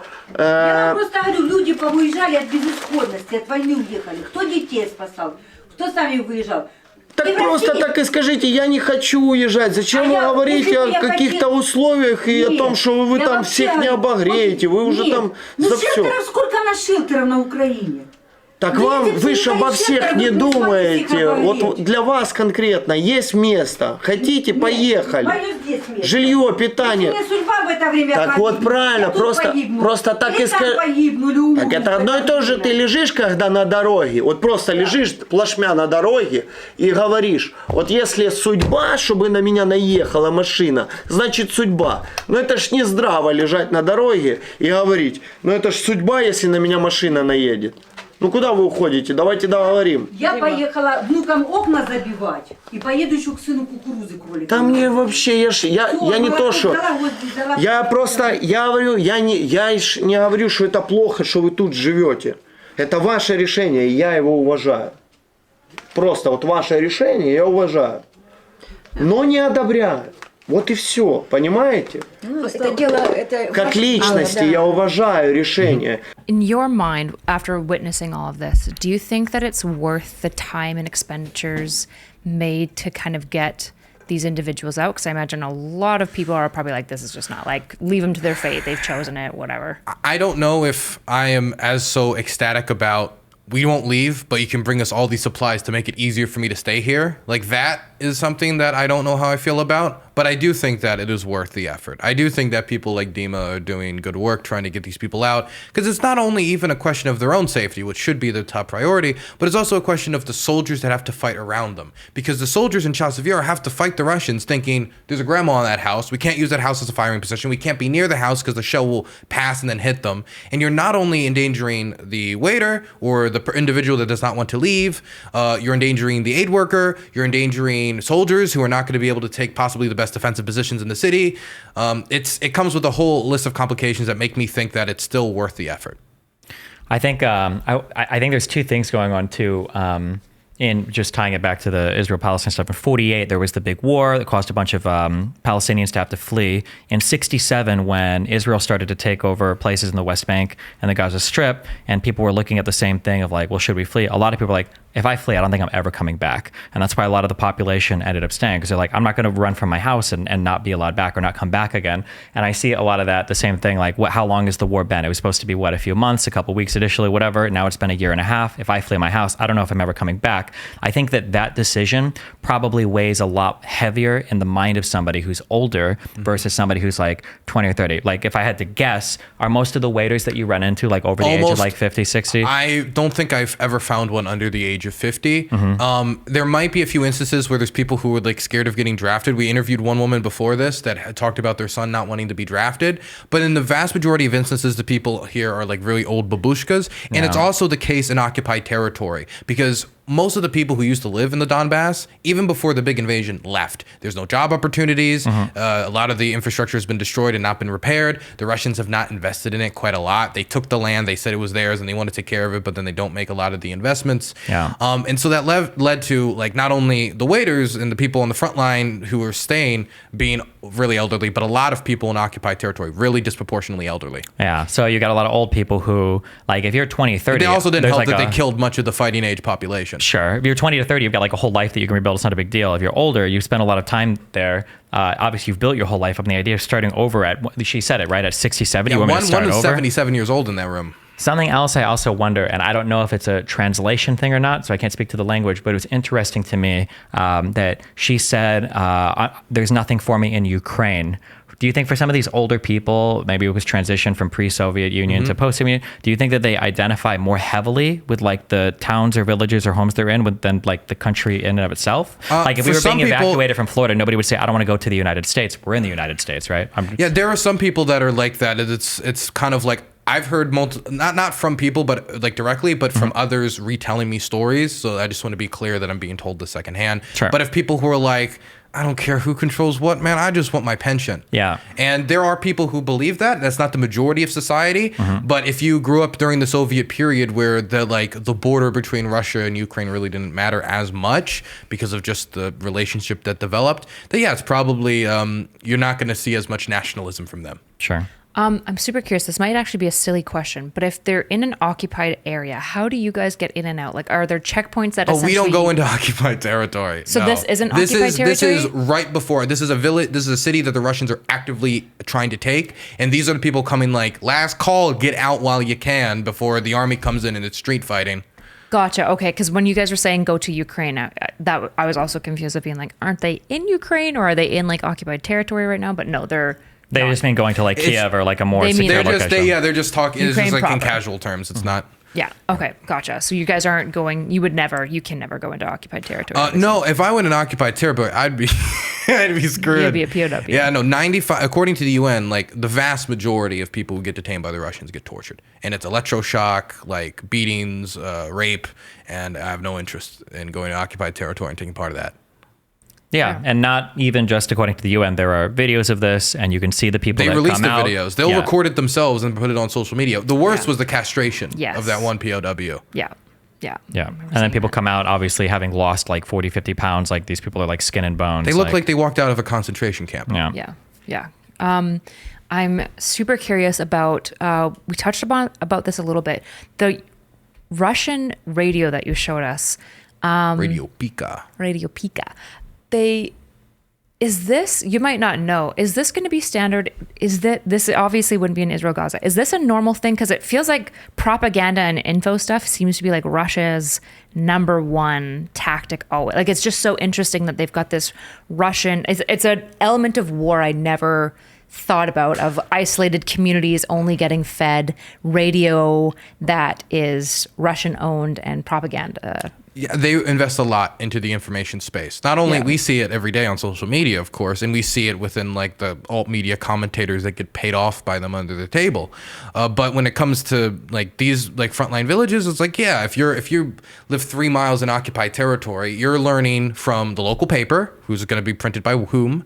It's going to be like some pro-Kremlin paper from Moscow, or you're going to learn from the local government, who's run by whom, or the soldiers, who's fighting for whom, or you're going to hear from the radio, who is broadcasted by whom. Who's whom? Sorry. The Russians. Yeah. All of them are the Russians. And some and people YouTube, by the way, just got throttled in Russia. So people in Russia can't access YouTube anymore. People were upset about Zelensky trying to change some of the rules around who can broadcast radio, because you're saying that this is on the front line, but when the war had started, there were a lot of Russian oligarchs that owned the radio waves in like Crimea and places in Ukraine. And that was one of the reasons why Zelensky set out to kind of like ban some of the radio broadcasting that was going on down there, because it would just be straight propaganda that was being pumped like into the actual countries, like radio stations, right down in, I know in Crimea this is a thing. I think it was probably in eastern Ukraine as well. I forget the exact like legislation or what Zelensky did, but that wouldn't surprise me at all. Because this is one of the main tools of their. If they invade in the first few days, the way it could have succeeded is if everybody literally thought there was like no chance. Sure. If the people thought there's no chance, we can't keep anything, and that idea was bred amongst the population by the information space, you can see how strategically useful it could be. And that's what the Russians tried to pursue. They just didn't pursue it well enough, and people saw Bucha, and there's no way to like smear or like twist what happened there when you can go visit the mass grave. I visited the mass grave. You can speak to the people who saw what happened. In 2006, when Israel invaded Lebanon, the Nasrallah and Hezbollah keeping the radio open and like broadcasting their propaganda was like one of the like big morale points for them. Like, despite all the bombing and everything that Israel had done in southern Lebanon, I think they only took that radio station down for like 15 minutes. And really? the Hezbollah was able to continue broadcasting the entire time. And that was a big like propaganda point for them. I've seen a few times where the Ukrainians will actually hack Russian like TV stations, and they'll broadcast like, here's a bunch of us, we captured your boys, or like, end the war so we don't have to kill your kid, you know, something along, like, if your son signs up, we're going to shoot him if he comes over here. But I mean, the Ukrainians can only penetrate so deep, and the Russians really are like isolating themselves from the world when it comes to the information space. I don't want to be hyperbolic and like be like, oh, they're North Korea now, but when you talk about the information control, they are moving more and more towards a hermit style kingdom when it comes to the information space. Right, which like is an interesting thing. If you're a country that's so fixated on propaganda as like one of your main tools of warfare, it would make sense as well that the biggest thing you'd be worried about is people penetrating you back with propaganda through warfare, especially if you see it as such a valuable tool as a country. So YouTube's been struck. Are there any other, like, do they have general access to internet in Russia, or like they still have some general access to internet in Russia, but they're trying to basically make off their own like separate internet, have their own Russian version of everything. They have their own Russian version of McDonald's. They have their own Russian version of this. They have their own Russian version of that. Especially after all these companies started pulling out because they didn't want to, you know, grease the wheels. They started like replacing them all with like different Russian versions, where they would take the assets of the previous company and just hand them over to some Russian oligarch, and they would run it with rebranded. Like, this is now it's the same product as before, just probably managed not as well, just with Russian branding. Okay. Interesting. It's interesting to think about like an isolationist country that's the size of Russia. The largest country on the planet. Yeah, exactly. Like it's North Korea being isolated. Still not enough though, apparently. They need more. Yeah, of course. They want the breadbasket. It's just interesting to think about a geographical size that is so large, and how potent like psychological endeavors can be utilized to like unify and control people despite like a vast land size and diverse population. It's just the psychological elements of propaganda within war and control of people. It just like fascinates me to see in like a modern time where like, why don't like the Russians just like, you know, leave? Like, how do they not battle this as like as a population? But the thing is, amongst the Russian public, not everybody is buying into like what the government is selling. They'll see Russian state TV. In fact, the credibility of Russian state TV even according to Russian polling, which has its own problems doing polling in Russia, like the credibility of it is going down and down and down year over year because the stories are getting more ridiculous. They'll hear like, oh, we're about to win. And then it's like, okay, we've been pushed back. It's like, wait a second, I thought we were about to win. And so that does, like, there are some critical thinking skills on a base level that do check in for people. But I think a lot of it is based not even necessarily in this is the stuff you want to believe. You must believe this. And, you know, a little bit of the choose your own adventure novel. A lot of it is just to create ambivalence. Like, you can't really know what is and isn't true. You can't know if this is true. You can't know if that is true. So I'm just going to go home, pay my taxes, and eat my borscht. And you have to consider that ambivalence in a dictatorship is preferable because then you can do anything. Ambivalence in a democracy is paralyzing. You can do nothing. Yeah. So if the Russian population is either indifferent or conflicted and confused, then Putin can essentially operate as he wants until the public reaches a certain level of discontent. He doesn't have to worry about it. Whereas in a democracy like the United States, ambivalence makes it so nothing passes through Congress. We can't like have a unified front in terms of supporting any other countries in the world. And we've completely lost our ability to function as any kind of like bulwark against, you know, like Russia's adventures in Ukraine. Do you think that's what's driving so much of like the Russian propaganda push into like American Twitter spaces and all these sorts of things as well, is to create increased American ambivalence to disrupt the democratic system? A little bit. I don't have a good macro understanding because I haven't done a lot of the reading and research on it. But like the thing that I've heard that seems kind of convincing is that like the overall, like the very, very, very, very, very broad macro Russian approach to the world is just the idea that, as stupid as it sounds and as Cold War era as it sounds, is like democracy is not a good idea. It's a failed concept and it needs to go. So whatever they can do on the very large scale to make people doubt democracy, the better. I've heard some people float the idea that even though Ukraine was kind of like looking away from Russia, and maybe that's why, you know, 2014, the invasion of Crimea happened, that on a more like existential level, it would be very threatening to Russia to have a country like Ukraine have a strong, thriving democracy right on their borders. Like that's a very scary prospect. Something I heard from a lot of Ukrainians. Yeah. As for like the propaganda, what they're trying to do, I think it's a few things, and I think for one, it has to do with getting Americans to fight amongst each other. If we're fighting about like Algerian trans boxers and we're fighting about like super stupid like social issues and not talking about the largest war in Europe since World War II, this thing that will shift the balance of power for decades to come, you know, history being made in this time.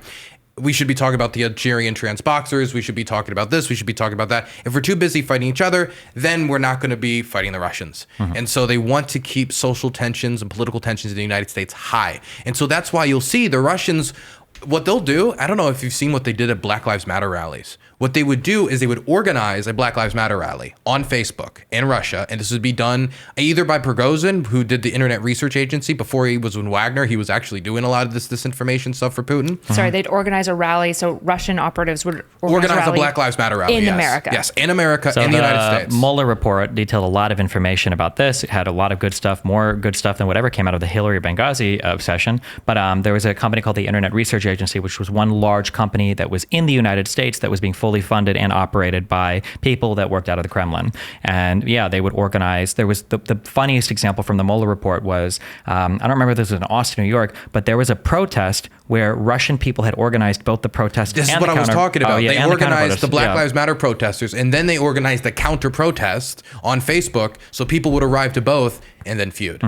But people have this misunderstanding that the propaganda they're doing is to try to sell you a particular story or to try to convince you of a crazy thing. So they're like, Russian propaganda would be like to make Russia the best, or their propaganda would be like, we're going to try to say that, bears are going to start eating all the people. But that's not true. What they do is they don't try to say anybody's the best. They create ambivalence. They say everybody's fucked. Who cares? You can't trust anybody. And then they find genuine issues that people have, like these genuine wedge issues that people are strong about, and they just blow them the fuck up.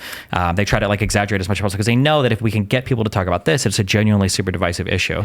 And yeah, that's so interesting. It makes me think about like Jordan Peterson is like obsessed with like the Russian neo-Marxist blah blah blah, blah stuff within like university or whatever. Can I just say he had the dumbest video at the start of the war? I don't know if you saw Ukraine? it. He was like, he tried to tie it into like the woke mind virus, and what does that have nothing to do with this? I said to like a lot of my viewers or whatever, it feels like after like watching him go through like COVID and stuff, it feels like you're like listening to your like grandpa who like fought in Vietnam, and your grandpa like used to be kind of like with it, but he's like had his second bout of pneumonia now, and he like everything he just like ties back to like 3 talking points, and you're like, grandpa, like this has nothing to do with any of your favorite top 3 talking points. Pretty sure he just had a microchip installed in his brain when he went to do his benzo recovery in Russia. That's my guess. Yeah.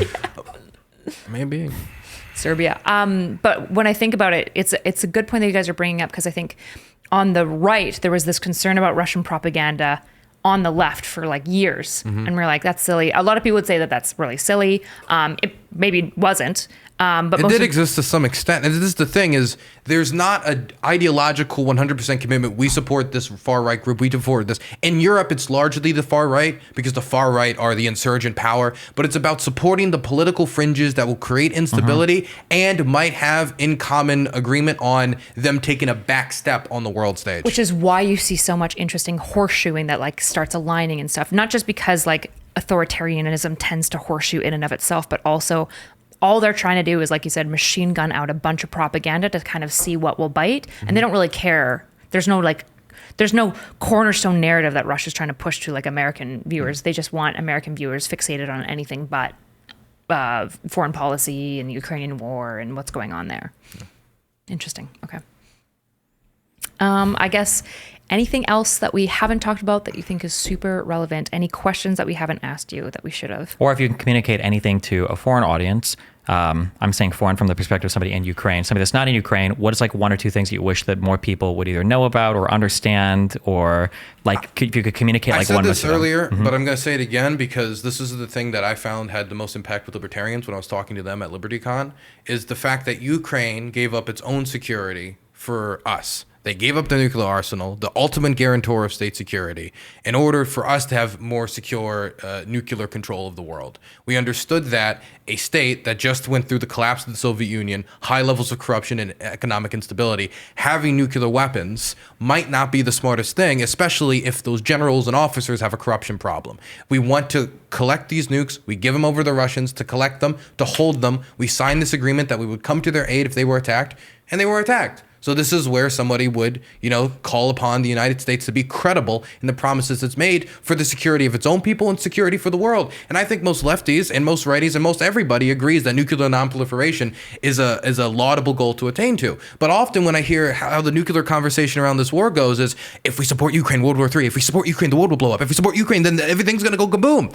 But the thing that gets me is, if we don't support Ukraine, the message that is sent is, if you give up your nukes, you are screwed. Your sovereignty is up for play. If you make an agreement to give up your nuclear arsenal, people will backstab you. They won't care. They'll just see you as a gullible idiot who gave up this ultimate guarantor. When I think that's not the message we should be encouraging, especially if a tin-bot dictator looks at this and says the Russians had nukes, they then invaded, messed it up, but then leveraged them to get a victory anyway. I have an ethnic conflict with so-and-so country. If I was just to start a nuclear program, maybe I could use that to get this province, that province, do this, X, Y, and Z. And if the North Koreans can do it, I mean, it's not hard to imagine that many different dictatorships and tin pot losers would be able to do it as well. Yeah. That's something that really, really concerns me. As for another thing, I guess a big cause I care about is demining. I lived with demining crews for a month around Balaklia as they were clearing out the area, filming their processes, filming their work. And that's going to be an issue that's going to matter for a long time in Ukraine, 80 to 100 years. It's the most mined country in the world. 1/3 of its territory, the largest country in Europe, is covered in mines. I wish I could, I haven't looked this up, but I think that mining's, I don't know if it's all mines or some are considered war crimes just by virtue, just because they're indiscriminate things. And when Russians are doing these mines, we think in the past of like a person laying a mine and then arming it and then like walking away, like they fire these, I don't know if you'd call them missiles, but they'll fire a thing. And then from this thing, just tons of mines just scatter into fucking fields and shit. And now you're mining these whole areas. You don't even have a person there to do it. Those things are evil. Yeah. And when I say insane. they're evil, I mean, they're worse than you think. What you're talking about probably is the PMF ones. They're also known as butterfly mines. There's these tiny little green things. They don't even look like a mine. They almost look like a toy. And the Soviets used them really heavily in Afghanistan. And the problem that they ran to is little village children would see this little green thing, they'd pick it up, and then they'd lose their whole arm. And the mine's also not designed to kill you. It's designed to maim you. It's designed to cut off an arm, cut off a leg. So then other personnel have to take that soldier and transport them away instead of just keep moving. But since it looks plastic, it doesn't look like a mine, and they'll scatter like hundreds of them over the area of like a football field. Then you think about that being in tall grass in the plains and countryside of Ukraine, and you start to realize how big of a problem that can be. And I've seen those 20 feet away from homes actively housed by residents. Yeah. I've seen T-62 mines in backyards where babushkas are actively living. Like, these and are when very the conflict close. ends, it's not like those all just go away. No. It's not like you can push a button and disarm all of them. I know for some really sophisticated ones you can, but for a lot of these, no, they're just like... these are old Soviet Yeah. like mines that were not designed with those type of mechanisms in mind. And it's going to be 80 to 100 years of probing the dirt, going through this, trying to take it out. I mean, they were still trying to get mines from World War II out from the soil in Ukraine. I think they're still digging up mines, I think, from World War I in There's some France, artillery shells, in France, yes. I think. And artillery shells in Ukraine. They found a few World War I artillery shells. Yeah. But now it's World War I, World War II. Now you've got the last 8 to 10 years war of the Donbas, and now the big war. I mean, Ukraine is riddled with explosives. Yeah, it's actually really interesting. I think one thing that I don't think about a lot is like the kind of like sociological and psychological impact of like what mines represent, because it's indiscriminate. Anyone can just stumble upon them. They last forever. And most importantly, it means like when you're out and about, just like walking with your family, like a weekend walk could turn into like a disaster, like one of the greatest tragedies your family's What's really sad is seeing like a lot of villages unable to like enjoy their forests and their wildlife that they used to be able to before. But like there's this like I spend a lot of time in the Kiev countryside with my friends, just like, watching pirated movies and having a good time. And we want to go out for like a forest walk, and we can't because we don't know if we take the wrong step, we're going to be hitting something that's going to blow our leg off, because the Russians used to occupy near that forest. I remember once I was driving to Kiev to visit some friends, and I was with some Polish aid workers, and they got tired and they just parked on the side of the road and went to sleep. And then one of them woke up and they looked around and they noticed that there was mine signs all around the area, and they parked us in the middle of a minefield without knowing, and it was one of the largest minefields in the Kiev area. Yeah. But I was asleep the whole time. I didn't know about it till months later. So all's well ends well, Yeah, and it's just crazy to think about like even like 40 years from now, like I go trail riding on like my horse or whatever. I can't imagine a world where I'm trail riding and I'm like, I don't think I can go here or here or here or here, because I know that was mined a lot. So I guess I'll just like ride in this small arena at my house, because at least I'm guaranteed that like it's not going to explode and like kill me and my horse, It's just like a crazy day-to-day, everyday terror that will remain for a super long time. So yeah, thanks for bringing that up. So invest in demining equipment. That's a big aid thing that I think the West needs to help Ukraine more with after the war is over, because you can't rebuild if the place you want to build buildings are covered in mines and explosives. Yeah. Where can people find you? Where do you want people to find you? Is there one more thing we could touch on? Because the Hasan piece, I did want to talk about a little bit, if we can. So I did document a war crime that I like to talk about quite a bit, because... Thunder. It's fine. Okay. When I went to Kherson after they blew up the Novokakhovka Dam. The Russians blew it up. I went there 2 days after. When was this? This was late last year. Okay. Or mid last year. And what happened was this dam, the Russians blew it up, and the floodwater started coming downstream along the Dnieper River, and there's a lot of villages and homes along the river that immediately started getting flooded. And so a lot of cripples and elderly people started drowning in their homes. 30,000 animals drowned to death. It was a massive disaster, and there was not a response ready for the Ukrainians, because they didn't expect that they were going to blow up this dam that was built to survive nuclear explosions. So, I mean, it could only have been destroyed from the inside. So the evidence is pretty stacked against the Russians having done this. And so the water comes down, these villages get flooded, and an aid response starts to happen. And so we're down there within 48 hours of the dam exploding. And as we get down there, the Russians start shelling the civilian center 48 hours after the dam blew up. So there's aid workers trying to go save people on the riverside that are drowning while they're getting bombed actively by the Russians. And I saw the chief rabbi of Ukraine documented him getting shelled. I met somebody named Yannick when I first got into the city that was showing like head wounds. I was seeing like homeless people that were just walking around with like open gashes on their skulls from just getting shelled because they were just shelling randomly. And while this was happening, they had to do these aid operations. And so I am in bed with the German aid crew that came to mostly save animals, and they were helping UA Animals and some animal charities. And they were given a mission to go out on the water with a friend of mine by the name of John Jones, who's an elderly British expat, but he used to drive boats, so he could be useful in driving the boat during the rescue mission on the river. And so we go down there, and I'm warned before we go down into the river by a Ukrainian police officer at like a drop-off point. He's like, if anything happens right there, that's the bunker. If you bomb, bunker, bunker, bunker, right there, bunker. If anything happens. I'm like, okay, understood. And so we go to the riverside, we drop the boat in the water, and it doesn't work. The local coordinator gave us a red boat from a local that just was broken, and it didn't work. And so we were on the river with the Russians, like, I don't know, a kilometer away, trying to get a boat to start with no luck. I would be told later by a guy from a different group that I don't want to get them in trouble, so I won't say who, that apparently they were given the same boat the day before, a few days before, by a coordinator, had the same problem, reported it, and it didn't communicate to us. And so it was something that could have completely been avoided. But because this response was not organized and was done so haphazardly, like, it is what it is. So they try to bring the boat back, and as they're bringing the boat back, they don't want us to crowd the shoreline. So I go back to the bunker because they don't want to have like a big group target. And as they bring the boat back, and as I'm back at the bunker and we're talking about, okay, we're going to get this and hook the boat back up, and I hear a whistle, and I know immediately within 3 seconds I have to hit the deck. The Russians started shelling us with mortars.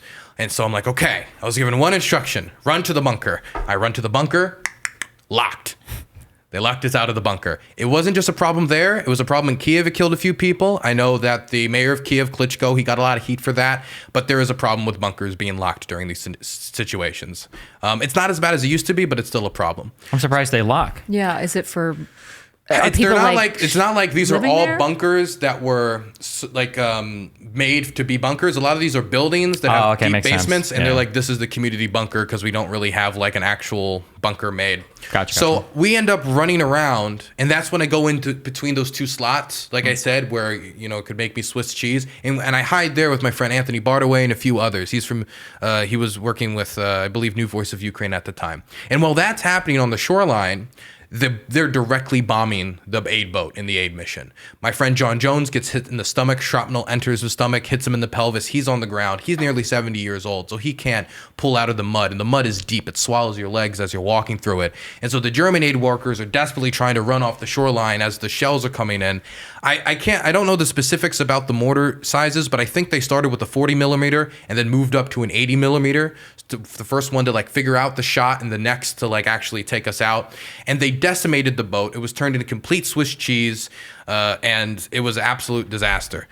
John Jones was then dragged back by Dima, the aid worker from there, and this is actually how I met Dima, was him saving my friend, which motivated me to want to make a documentary about him, before they eventually were able to get him after like consistent shelling on the aid bunker, the other bunker that they had run to for shelter. The Russians just started bombing that bunker on the shoreline. But eventually, through the shelling, they're able to ran into a van and get John Jones out of there. So all of that is obviously scary.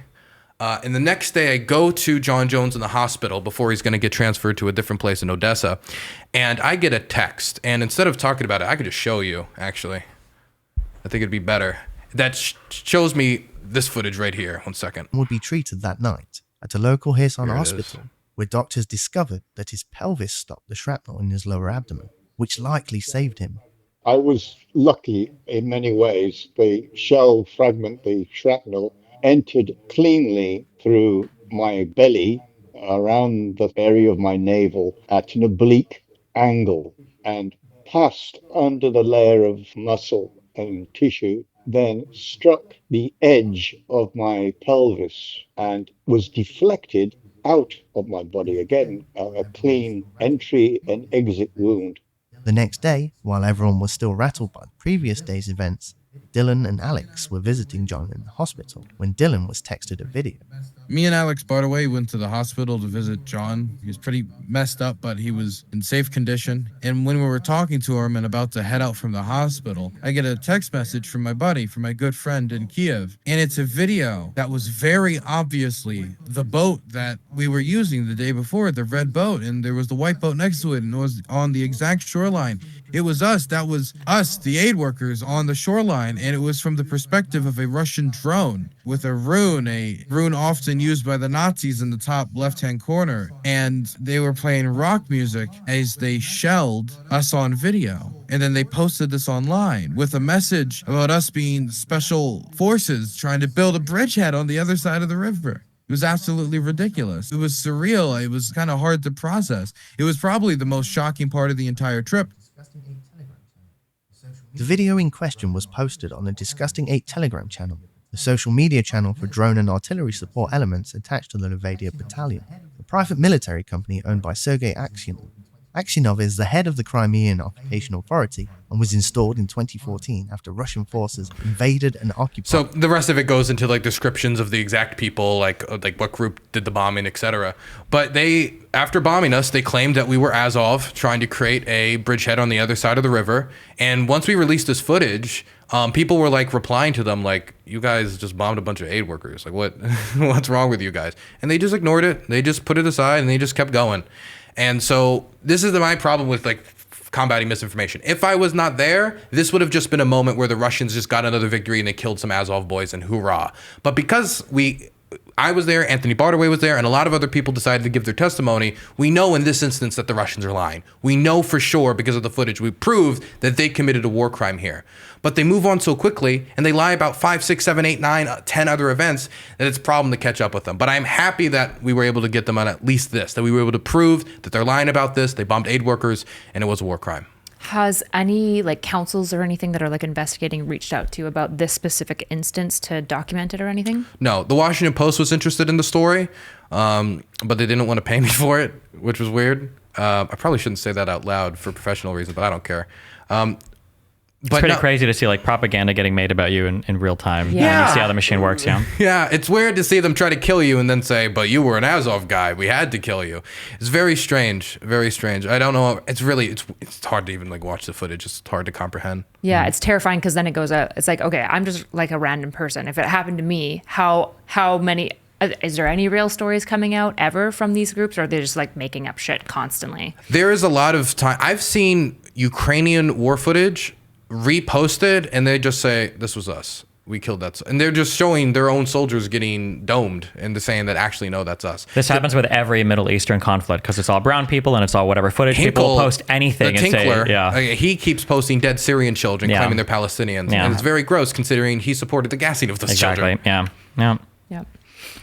Okay, so what if people want to support you? I know you were demonetized on YouTube for a while. 10 months. Which made that tough. So if people want to support what you're doing, I'm assuming you're going back to Ukraine soonish? This weekend or next weekend, but probably this weekend. Okay. If people want to support me, you can check out my documentary content at DylanBurnsTV, my YouTube channel. YouTube, if you search up it though, it'll show my second channel first because YouTube doesn't like the documentary content, I guess. So you can go check that out, or you can like donate to me at DylanBurns.tv. All the money that I get on my website goes straight back into war journalism, paying fixers, paying for gas and transportation, buying equipment. I want to buy some soft body armor. It'd be nice to have some money for that. So if people want to donate to that, I'd appreciate it. What do you think your monthly costs are when you're operating over there? It depends on the exact embed. I mean, it can cost me $2,000 to $3,000, depending on how much if I buy some new equipment and I go out and I... Is that including like the staff you need to pay for editing? Yeah. No. If I include... I honestly can't say. Yeah, I mean, including all the journalism and stuff like that. How much I have to pay. I'll just say what I have to pay, and people can do the numbers in their head because I can't do the numbers right now. I can't remember. We have fixers, so these are the people who actually get us to the location. We have translators.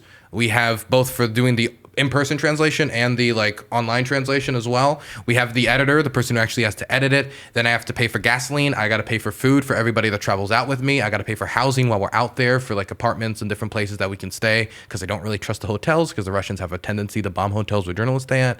I have to pay for equipment like Starlink, and I've had to buy some batteries and a lot of electrical equipment to help me stay powered as the power outages have gotten worse and worse and worse as the Russians target the electrical infrastructure to help create instability going into winter. So those are the type of things that I end up spending the money on. Okay. And no idea equipment. What the numbers are, but a couple thousand. $2,000 to $4,000 a month, about something like that. But it depends because sometimes it's I only have to pay the fixer costs because I already have all the equipment. Sure. Yeah. But I still have to pay the editors and everything else down the line. Okay. Well, hey, listen, it's been awesome to see you go from random dude that I go on his show sometimes to a guy that is, going through Ukraine and filming documentaries now and kind of putting your life on the line to be out there reporting stuff. So it's been awesome to watch that. You coming out next time? You coming with me? You went to Israel? Yeah, maybe. We'll see. DylanBurns.tv for them to find all your stuff. DylanBurns.tv is where my website, you can donate. DylanBurnsTV for my documentary content. Dylan Burns Live if you want to hear me shoot the shit like this. Cool. Well, awesome. Thanks a lot for coming out. Happy to be here. The news is divided. Ground News puts it back together, with coverage from thousands of outlets around the world in one place. So you can spot sensational reporting, no matter what side of the political spectrum you're on. Beside every headline, you'll see who owns the source, how reliable it is, and if they have a political bias. Multiple perspectives side by side, giving you a well-rounded view of today's biggest stories. Visit ground.news to learn more.